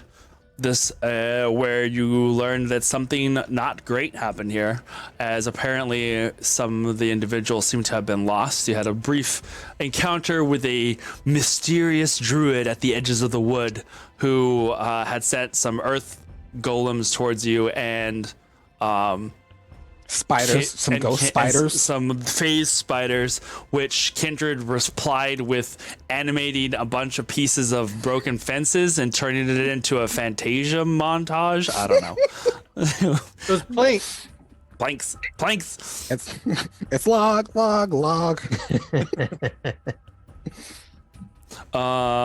So you did that. But back when we were still in Veltalar, that's where we came across a certain Echo person. Spendelian. No, it was Veltalar. You hadn't got to Veltalar yet. I just rewatched the episode because we got the horses and carriage and Spandylion. Yeah. And then as we were going further in and got to Veltalar, that's when we ran into an Echo person. Right. Well, yeah, I just hadn't got to that point yet. I don't know. I had said on your way to Veltalar. Oh, okay. Yeah. No, that's what I'm saying. On your way to, that's when you got to Veltalar. Met a certain shadowy individual that kind of follows you around. Had another run-in with being the Suddenly Goats crew and a what was it? What was the name of this? The Jagged Shark, or you stayed at the Jagged Shark there. Taco. Oh, I'm sorry. Were only planks until they got bored with it. Shoot Sucker Master with a taser. Yep. Love it. Yep. All of this checks out. You guys, you had a banner made for you. Oh my god. Which is useless now. As well as Plume and Twiggy. Oh yeah, you guys found a raccoon and a bird to be your companions. You ran into some more members of the Watch as they started to watch your show, and apparently the person who ran the Watch was very interested in music. He went by the name of Valravin. Captain with a beak like a nose like a beak. I wrote it backwards, but with a beak like a nose. It was apparently made of butter. Yeah. And all this is while Galil is apparently missing. Like, we don't know where the fuck he went. He just noped the fuck out. Yep. I think you Forgotten. had also Whichever you tried prefer. to see if he was dead, and he wasn't even showing up that way either, right? Yeah, I did certain things to like locate him, like I do everybody. And even I couldn't get a grasp on him. And so we're like, oh, he's either dead or he's on another plane of existence. But why would he do that? Because he can't do that. And then turns up he did that. But if he was dead, you would have a hard time getting a hold of him or sensing where he is, right? Correct. So Wouldn't you be able to see them if they were dead, though? Like, find their body? I don't know. I guess we haven't come across that yet because Aaron's just like, the spell doesn't work. Posture check. Thank you, Dreamy. All right. Mine is okay, I think. I think. Thank you, Dreamy. No. That's where you, at that point during the Veltalar campaign section, you guys met North, which he joined the party for a while. You guys were invited to play at a special function for the Watch, Which is where I thought that plan was going to collapse immediately, because you brought North along as like a roadie or no, he was a He won a fan. contest and he Yeah. gets to spend the day with us. And we're like, sure. That whole thing would have collapsed if at any point someone had asked the very simple question, "What's your favorite song?" name 5 songs from the band. Name 5 more. Yeah, it would Rosanna, have turned into Oksana. a bit from Whose Line Is It Anyway? Where it made up the most outrageous title, like, well, I guess we have to sing that now. And that's just every title. That's just the only line that is said throughout the whole thing. Okay. All right. So. Big Butts and I Cannot Scry is now their #1 hit. All right. Let's see. So the events at Veltalar at the function turn out to be terrible, as Let apparently the bodies hit the floor. as up to this point, Veltalar had been Creepy guy. an ally. No, Veltalar, not Velraven. Veltalar had been had been a neighbor to Thay, and was not necessarily an ally, but wasn't like opposed to them. There was a dramatic coup in which the Empire took control with the aid of Velraven and his members of the Watch. The party, of course, almost got blamed for it. Found that there were people that had been captured and were being held underneath the city, the tower here in the center of Veltalar. And as you guys had done that, ran into a very charismatic drow named Ardrin.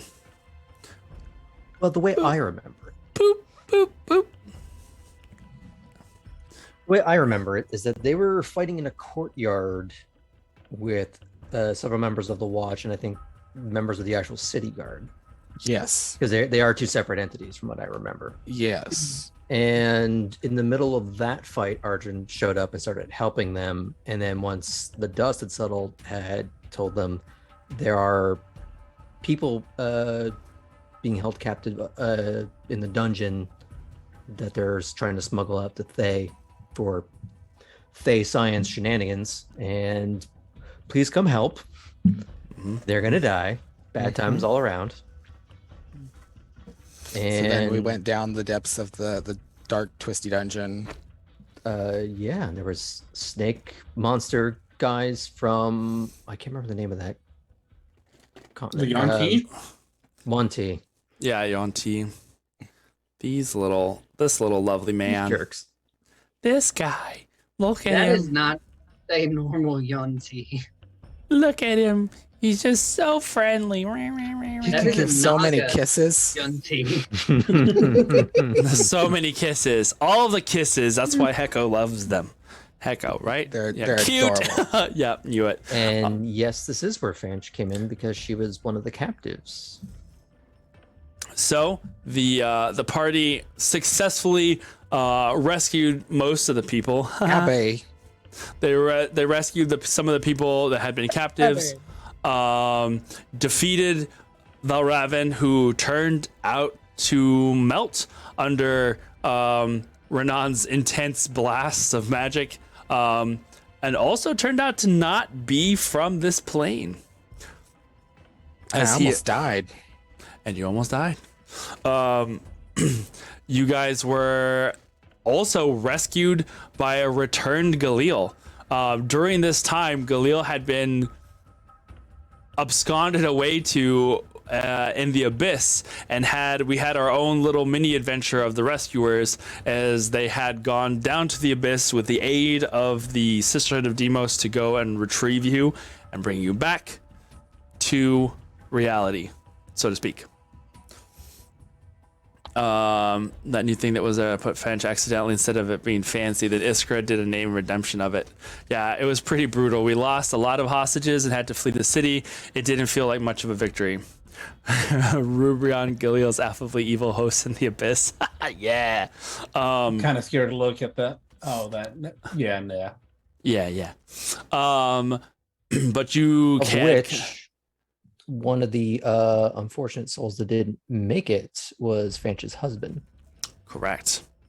But the Reclaimers swooped in the nick of time, rescuing the party and safely taking them off to the forest, to the Yorewood, where you guys regrouped with the Underground, a group that had been working against the Watch and was working alongside a druid, a powerful druid by the name of Vianne, who lived in a little Spider City Central. She was on the interwebs. Oh no, not this. She was on the dark webs. Oh no. Well, let's see. I love all of these puns and I want more. No more. No more. The village Ink cluster. suffering. That's right. She was well Vianne, connected. she talks. Do we have enough of a cause to kill Kindred yet? I'm just curious. Just- What, again? Just asking. Again? For the third time?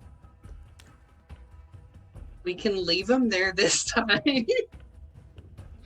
Remember that. I'll remember that, bitch. I'm just thinking about the amount of times that Kindred has manipulated a battlefield with one move or one spell. Thank you. I'm It's just happened thinking about it. way Not to more. mention, he's the only person that keeps track of shit precisely. Serious dread. don't have the time for it. Also, yes, wasn't it the venue that Kindred got stuck in the anti-magic field? Yeah, Volraven used a steel rod that casts an anti-magic field in the area. That was part of it. Yeah. The consternator, Yes. Constigator. because it was That very one. close to the constipator, and I was like, ah. And I was like, oh god.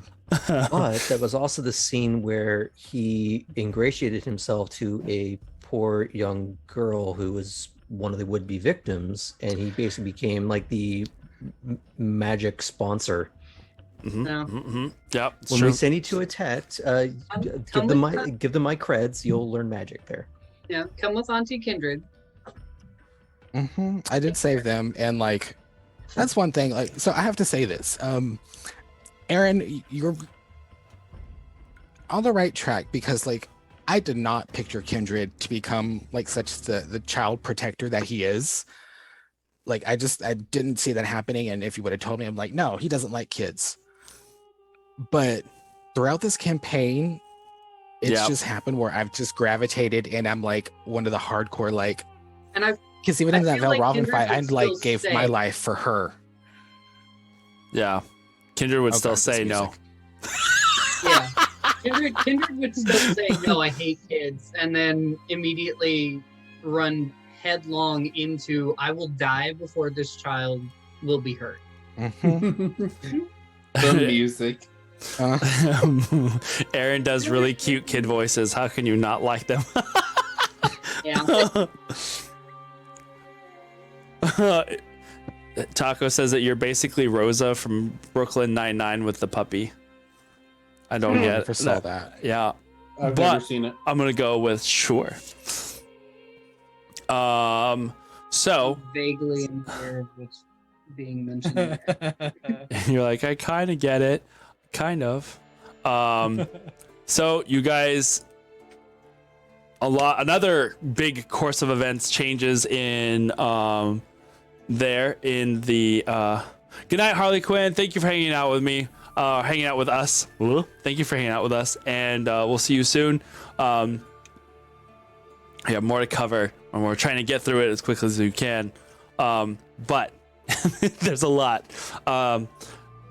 Kindred goes under another operation once again as Vianne learns of his predicament.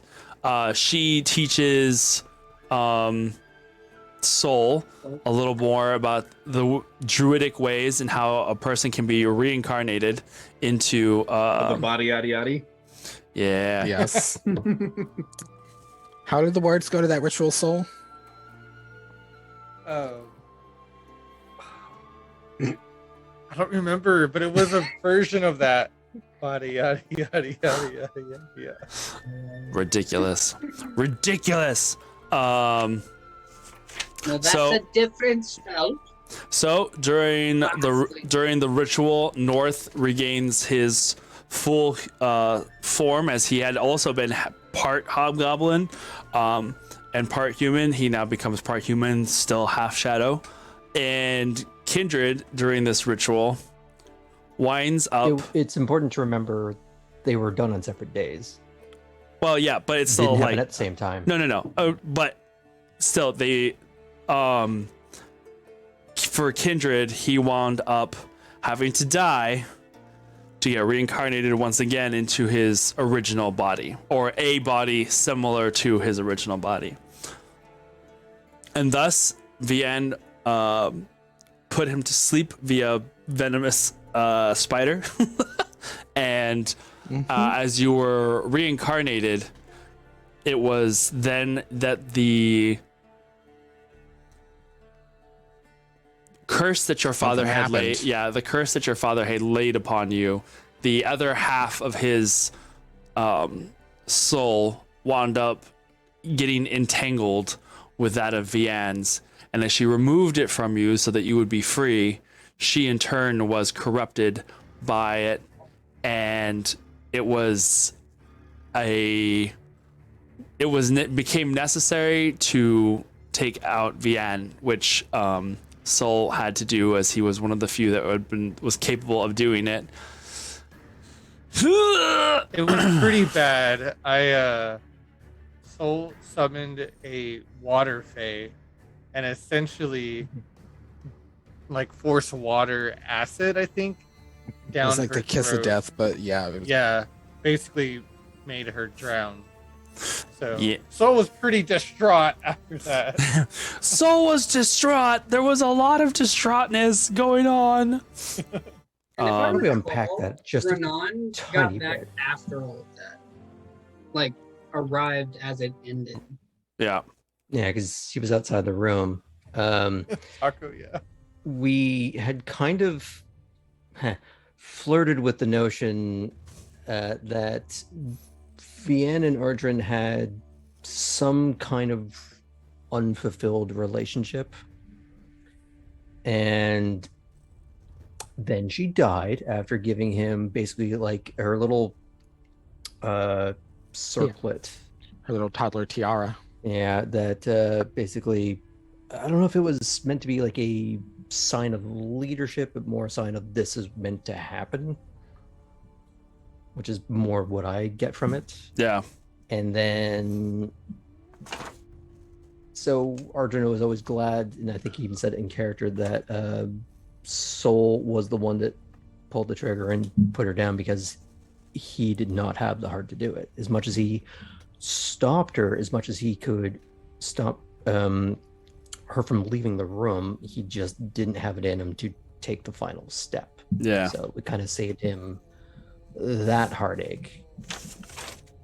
Then it got bad. Then after a battle with some unleashed creatures of unknown origin and invisible evilness, the party takes off in the Reclaimer to head northward deeper into Thean territory. Now with Ardrin amongst their number, they head across the border into enemy territory. And Kindred with his, or copy of his original body. Yes. Oh, and it should be noted, that during their time in Veltalar, Alequin disappears from the party, as he had been approached by members of an opposing cult of the Sisterhood of Demos, and decided to go with them in search of enlightenment and greater power. Where The his Brotherhood? The Brotherhood, yeah. The Brotherhood of Zul. Where he wound up, who knows? Maybe that'll come up again. Who knows? Only time will tell. But as you guys went further north into Thayan lands, you arrived in the city of Amrutlar, where all manner of shenanigans take place there as well. It turns out that Amrutlar is in the process of having a 4-day festival, which seems like great timing at the time. During your stay here, you watched a race, watched North disappear, and then find his self. Things went south for North as he found himself a little too close to the heat of the Thayan Empire and wound up suffering a grisly fate. At the same time, a attack was had on the city that was blamed on the rebellion, and you guys fought some rather large and powerful denizens of the hellish underworlds. You also found evidence that apparently the citizens of Amrutlar were under some sort of mind alteration that didn't allow terrible memories to stick. Basically, there is no war in Ba Sing Se, and the Empire can do no wrong. So you guys befriended a few of the locals, a large lizard folk man named Ogun, broke my door. The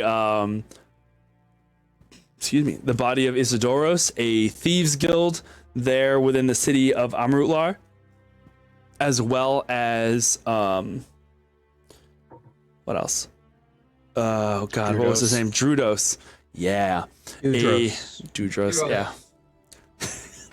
I'm so obsessed with this person, I will save him one day.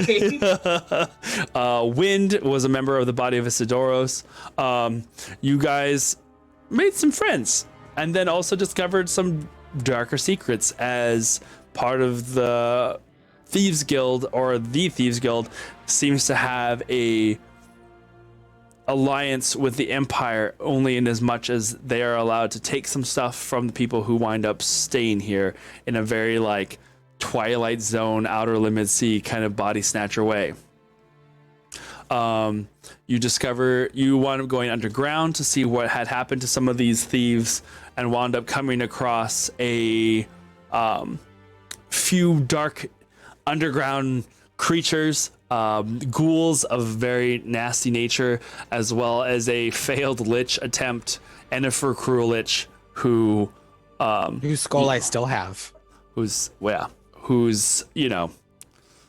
she was fun. She was a fun little thing. Made me want a hot dog real bad. Yeah, she may have been slightly inspired by. I was in.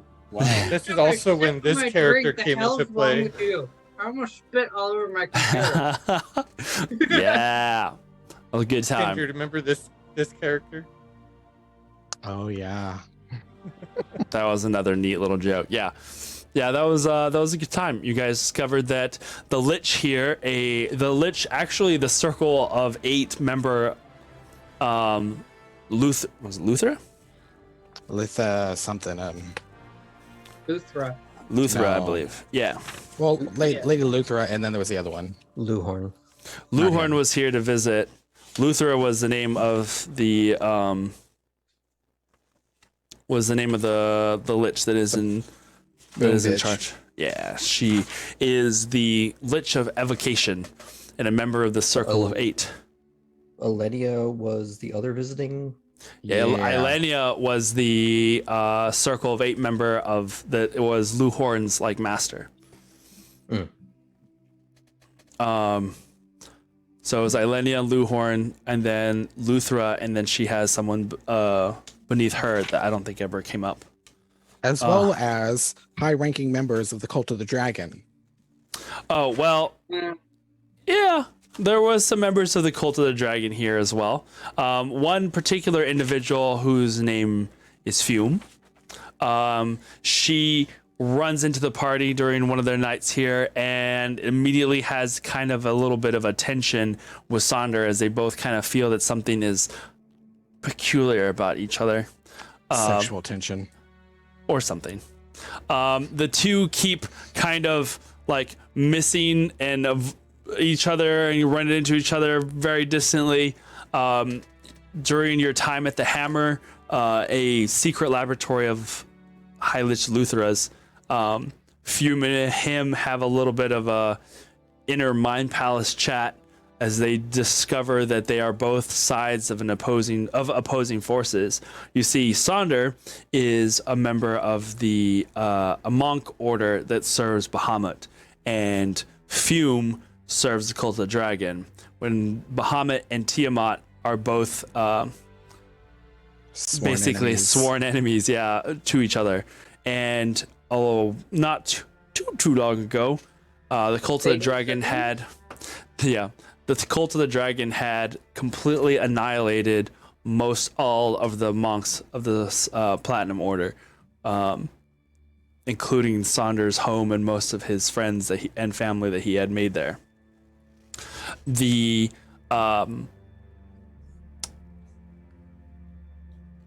words are sharp, and Sonder tries to hold out hope for her as she deems that he is her way of ascension higher into the ranks of the Cult of the Dragon. And this arc, or this particular storyline that we're talking about, has been within the last couple of months. So we're getting pretty close now to where we are currently at. And during their escape back into the city from that secret laboratory, eventually a showdown is had between Sonder and Fume, which Sonder came out victorious, and Fume was discarded by her beloved Cult of the Dragon. After some very warm words from the various members of the party, Fume reluctantly joins, but she's still she doesn't have anywhere else to go. So she joins the party for now. The party gathers together once again, wanting to try and find a way to destroy the device that is causing all of this problem, all of the mental problems here in the city of Amrutlar, but also needing to move on with their mission. They make the tough decision to come back at some point to help the citizens of Amrutlar finally break free from the Empire. But first they must deal with trying to find and destroy the graveyard. And so they leave Amrutlar, heading northwest to the city of Nethjet. And that is where we had basically left off this last round. Was with some rather interesting times there, as a lot of mystery surrounds the city of Nethjet. Rules There's such no as mystery. We just don't know what they are. We know it's a horde. Yeah.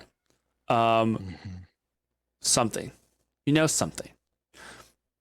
Do not go out after dark. Do not commit any crimes. And if you do, be prepared to face ultimate consequences. Which seems rather harsh, especially for stealing, which is what this graveyard sounds terrible. Yeah. Well, they need to find this graveyard. They're, it's somewhere here in Thay. How hard could it possibly be? I mean, only all of Thay's... I've seen enough Top Gear to know how badly that ends. All of Thay's liches are currently, trying to keep this place a secret. Although they also don't seem to know where it's at, because then that would provide them with a little bit of ammunition to try and backstab each other, because, evil can't be trusted with evil. Two of us is already breaking the law.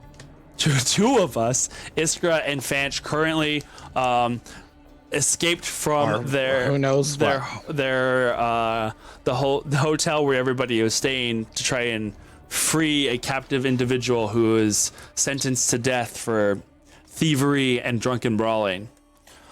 I What- think I'm gonna have to tie up Iskra like how we used to tie up Kindred back in the day. Just stay right here. Get her a little leash. Yeah. How do you plan to tie up someone that can turn into water? You put her in a canteen Yep. and seal it. I don't Stay. feel like she's going to volunteer for that. We don't tell her what we're gonna do. You just say, "Quick, we need to hurry up and have you do this." Oh no. Yeah, she's then you definitely she's definitely not listening right now at all. Nope. Oh my god. So that really terrible but brief pull along of our entire campaign up until this point. I think you touched base on most of the important stuff very well, actually. One thing that I don't know how important it's going to become, but it seems like it's become very important. If at this point you want to add anything to the things you want to bring up, go for it. I just want to try and cover the basics that I knew that are key to the storyline, and then from this point, So right before the party gets into Amrutlar, there is the discovery of a presence that only Galil and Kindred. Oh yeah, I forgot about Strawberry. Go for it. Explain away Strawberry. I feel like that's Strawberry's greatest trick. So because of like all of this stuff and realizations coming to light, Kindred's like, okay, there's another voice. Let's just put this one out in the open because who the fuck knows how this is going to turn out. So then the Strawberry joins the party, kinda. We don't quite know. And she's just kind of been this little voice in the back. At first, it was both mine and Galil's head. And then Galil's like, oh, this thing is from the Abyss. I have to like shut it out and be racist against the people from the Abyss. And like kicks her out and is like not talking to her anymore because he's rude like that. All Kindred's like, okay, maybe it seems like she wants to help. I'll hear her out and we'll go from there. And it's just kind of been a progression. So for a while, a voice had been talking to Aliquin, and then it started talking to Kindred. Our lovely Iskra Danik does a beautiful job of playing one character, but also a secret voice that inhabits had been inhabiting the mind of Galil as well as Kindred. Galil eventually said enough and had Afriel interpose himself between the two and shut this other influence out. This influence, whose origins seem unknown but somehow tied to the more darker, shadowy things that Kindred and Aliquin had been doing, he named her Strawberry. So if and when you ever hear of the mention of Strawberry, that is who he is talking about. You will know when Strawberry is probably about to appear as Iskra's lighting changes from her normal to a very deep blue. And it is one of the most beautiful things. She does such a good job, and I love it, I love it, I love it. I personally love watching, like, when we don't know that Strawberry's about to appear, and then somebody catches that Iskra's lighting starts changing. and we're like, wait, what's It's going happening. on? It's happening. Yeah, I slowly got into work and Handmaid's Tale references with Strawberry, and I love it. Oh my god. I love saying stuff that everyone's just like, they want to say like really, but trying to keep like any character in the moment. Like Aaron's face just gives me that look like, oh, Kindred. Here we go. So I love it. yeah, there's the whole mystery of Strawberry could be a whole Lord Dumplings thing in itself. And I think we should do that one day because of all the people who would know, it would be me and her. So it would be fun to have me, her, Kindred, and Galil talk about Strawberry's influences and the story that it is bringing to this thing. But, we'll get there. When Soviet I- Abyss, I will say Strawberry I picks really you. look forward to seeing, like, to figuring out exactly what strawberry is from the artist's standpoint, because I really look forward to being able to draw strawberry. Yeah, it's gonna be fun. It's gonna be fun. All right, I'm gonna turn it over to, if anybody in the chat has any questions, now is your time to ask questions about anything of either like clarification to a degree. I'm looking at you, Dreamy and Taco. Or things along those natures. We also have currently our mini series that is going on Mondays. Wow, called the fuck out. Yeah, because I know you want to present this opportunity. Who, me? Currently on Mondays, we have our Starcross campaign. The Knights of Silver Moon is our channel name here. And it is a broader scope of the story. The Game of Santos is our main campaign, and it takes place on Tuesdays. Our next episode will be this coming Tuesday at 7 p.m. Central. Oh dear God. Thank you, Dreamy. Thank you.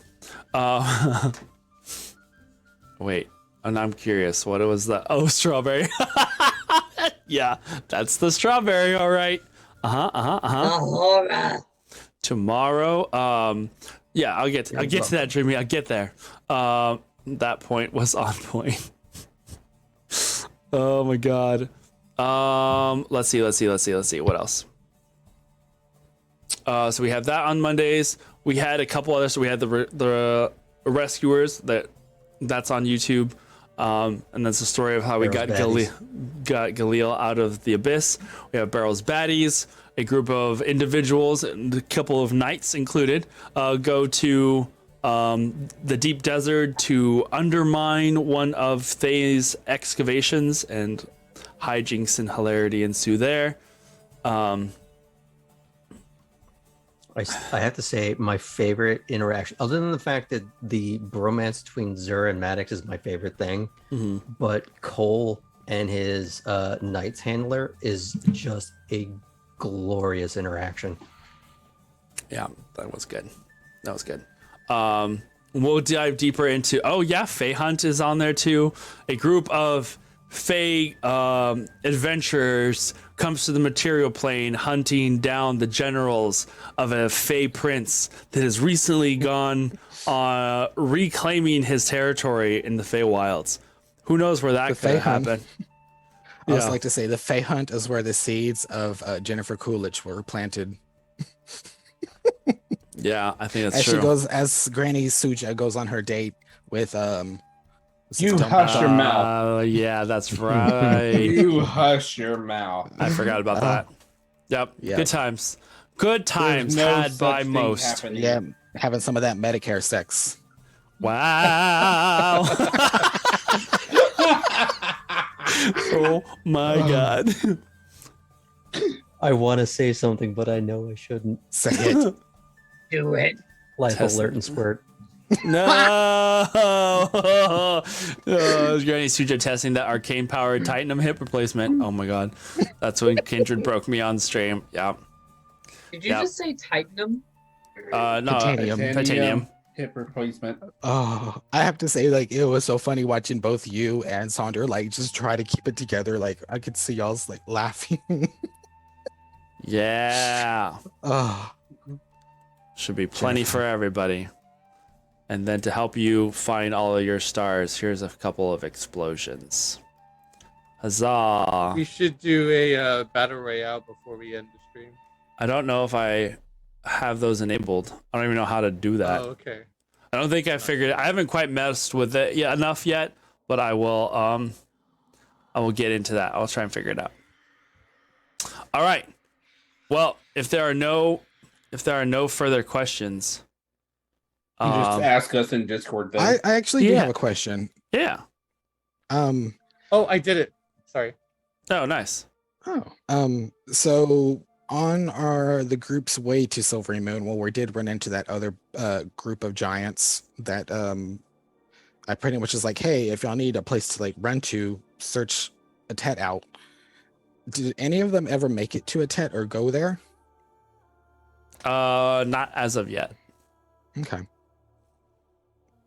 Oh no, Soul, I don't think you're gonna make it. Oof. Mm-mm. Oofed.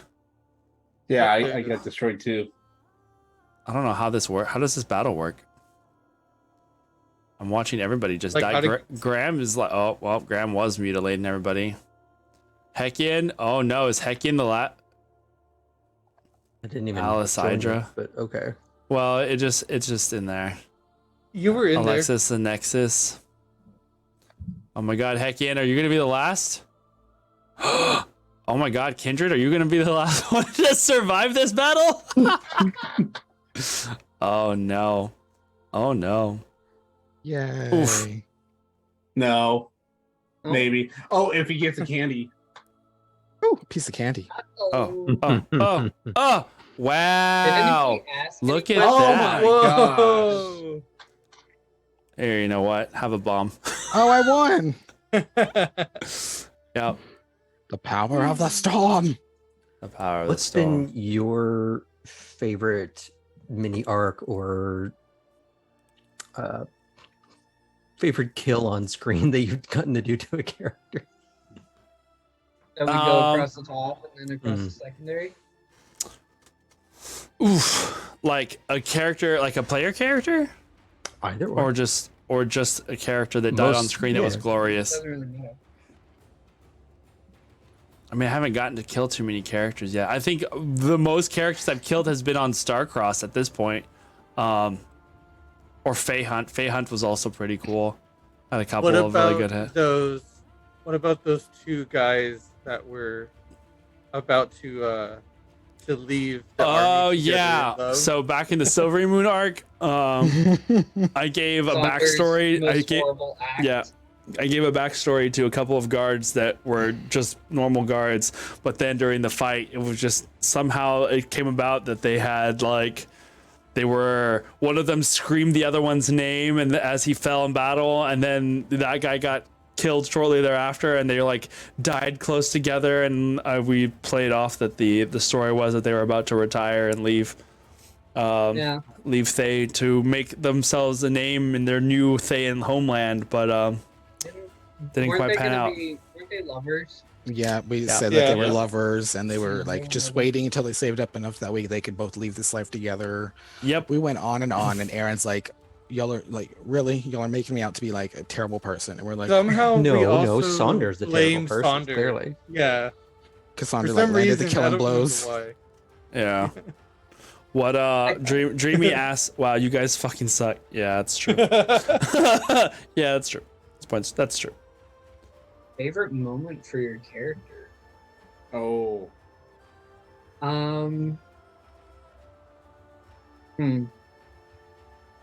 I mean, I got one for me. If Go you guys for are it. still, the recap I got to do after we killed VN that led into the actual opening scene yeah. of that episode. That was good. That was a good time. An epic moment was the epic heal moment that Soul had. Taco says. Wait, Was the remind me. Oh no, it's like which epic like More specific. Soul, you'll have to be more specific. Soul winds up doing a lot of epic heals in our fights. Graham, why do you have to I- break my I heart like think- that? People I were think hella my low on health or favorite- unconscious. I think my favorite moment that I've had as Renan, because I've worked on his backstory as much as I have, was when and it's kind of morbid. Was when Galil used his abilities to look into Renan's past, and then before we went to Emerlar. like disguise self or something. I don't remember what it was. Minor illusion. Alter whatever. self. Alter self. To turn himself into Renan's first love. That is very tragic, actually, in his backstory. But therefore, Renan just goes through a full-on panic attack and like flies off and shuts himself down completely. That was one of the first times that I had ever employed his like make a wisdom save to decide whether or not you actually control yourself and remain composed. That was one of the first times I ever did that, and he failed miserably, and he was having a complete meltdown over the fact that after 300 years he saw his first love. Yeah. That was really cool. That was really cool. My favorite moment would have to be the aerial fight that I did. Oh yeah, during the Battle of Amrutlar, Amrutlar. That was pretty dope. flying on the back of your winged panther creature thing, while Kitty cat. I While think I shooting was down- out for that one. shooting down flying dragons made of shadow, flying through the That I have drawn the kitty cat. It is a leopard. Let's get it right. leopard. Not the Mr. President shot. That was pretty badass. Is that the fight when Fanch got impaled? Yeah. Shortly Well, after before that, that. before that, like right around that time. For that one, I think. Hmm. I think mine would probably be prior to stream. It's Kindred having like certain one-on-one moments with Lady Farlight, and just the bond that he's developed with her. Because like Farlight, we all know that she's a mute and she uses Elaine to communicate everything, but it felt really special that it got to a point where she was communicating directly to Kindred. Like, even though it was telepathic, it was just, she wasn't using Elaine, even though Elaine was there. Yeah. It was just like that next level of friendship, and like it's weird to explain, but those moments I've had with her, it's been really special with me. Yeah. Well, that's good. I have If- two favorite things, I think. So one of them is there was a fight, and I don't remember where it was exactly. I just remember, I think I had summoned goats. I think there was a room with like hanging chains, and then I was rolling really well to where Soul got really mad about, I think his friends were all getting injured. Maybe this was the fight that Taco was talking about. I'm not sure. And so I rolled really well. Soul did this cool like slide on his knees and then pulled out his scimitars and like killed someone. So that was a badass moment for Soul. And then the other thing is I just really love role playing as him. He's a lot of fun to role play as. I love seeing Soul roleplay. I just love having any kind of, like, half the time I'm sitting there just going like this, but Yeah. it's wonderful that I can manage that. Like, experiencing that level of what the fuck, talking to another character, knowing that that isn't the person themselves Yep. is great. It's good. Yeah, he's a lot of fun. We've got some, in the words of Maddie, we've got some good beans. Another set of favorite moments when Natsuma makes an NPC that eventually one of the PC flirts with on some level. Or he Yeah. flirts with a member of the cast through. I don't know what you're talking about. None of those things have ever happened. Mhm. Taco One of and my Graham. favorite things, in terms of something like another player has done, is actually, I was going to bring up Galil's aerial dogfight, just because that whole sequence was badass. But then also the subsequent scene between Galil, Renan, and Fanch versus that like shadow xenomorph thing was just a fun little contained scene. Just really fun to kind of just sit there and pay attention to that mess. It was Some really good drama came out of it. Amrutlar was oof. It had some good.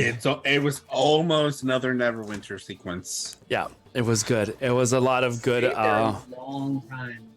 It was a lot of good role play. A lot of good parts of the story, and the characters came out there. It would be a whole bonding. 4 hours to character bonding. It would be a whole 4 hours to cover all of the things that just happened in Amrullah by itself. But we have some good stories that are coming out. Name names.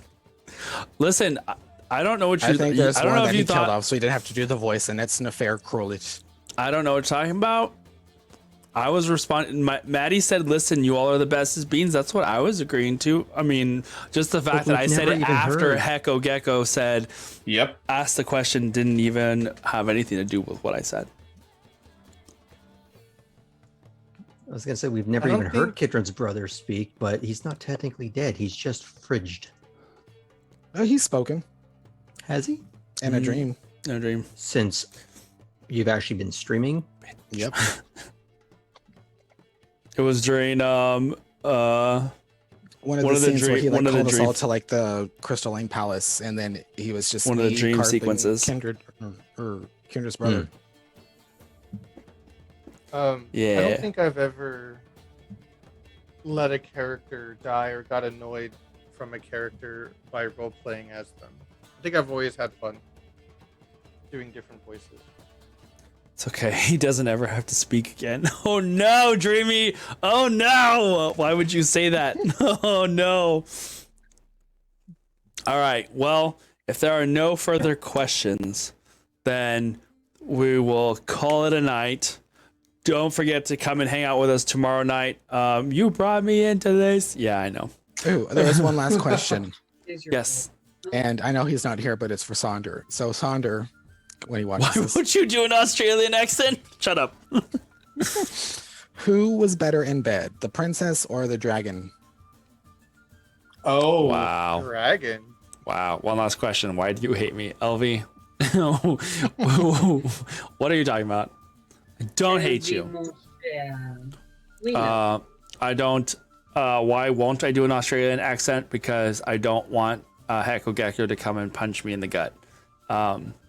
Second, Actually, in that case, go ahead and do an Australian accent, because if she has to come punch you in the gut, that means we all get to see her in person. So it might be. I mean, worth she's it. Shadow punch. going to be here. She will be here soon. I have to make sure that I am good up until that point. That sounds like a bard thing. I'm on board. Yeah, you selfish shit. All right. Tomorrow evening at 7 p.m. Central. 7 p.m. I think it's at 7 p.m. Central Time. I have to look at the thing again. We have a one shot. Going to, an yes, actual one shot. an actual one shot. Yeah. We'll Hosted see. hosted and ran by our dreamy kind of day over in chat, or I guess over in chat. And she will be running for, running for, probably all of the above. Kindred, Galil, and Ardrin, as well as Hecko Gecko. Is it just the four of you?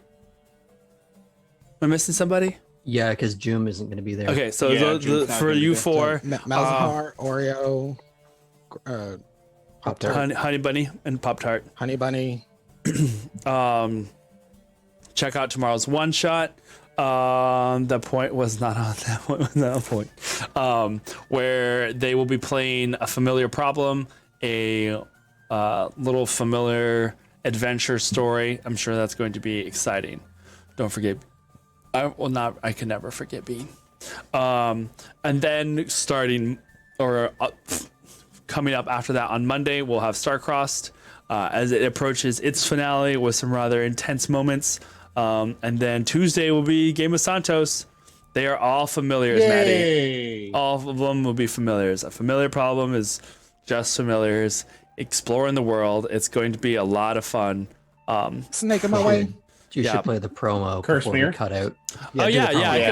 could play the promo. I don't have the give me like 2 seconds. 1, 2. Okay. Well, listen. And that's how Kindred died again. Again.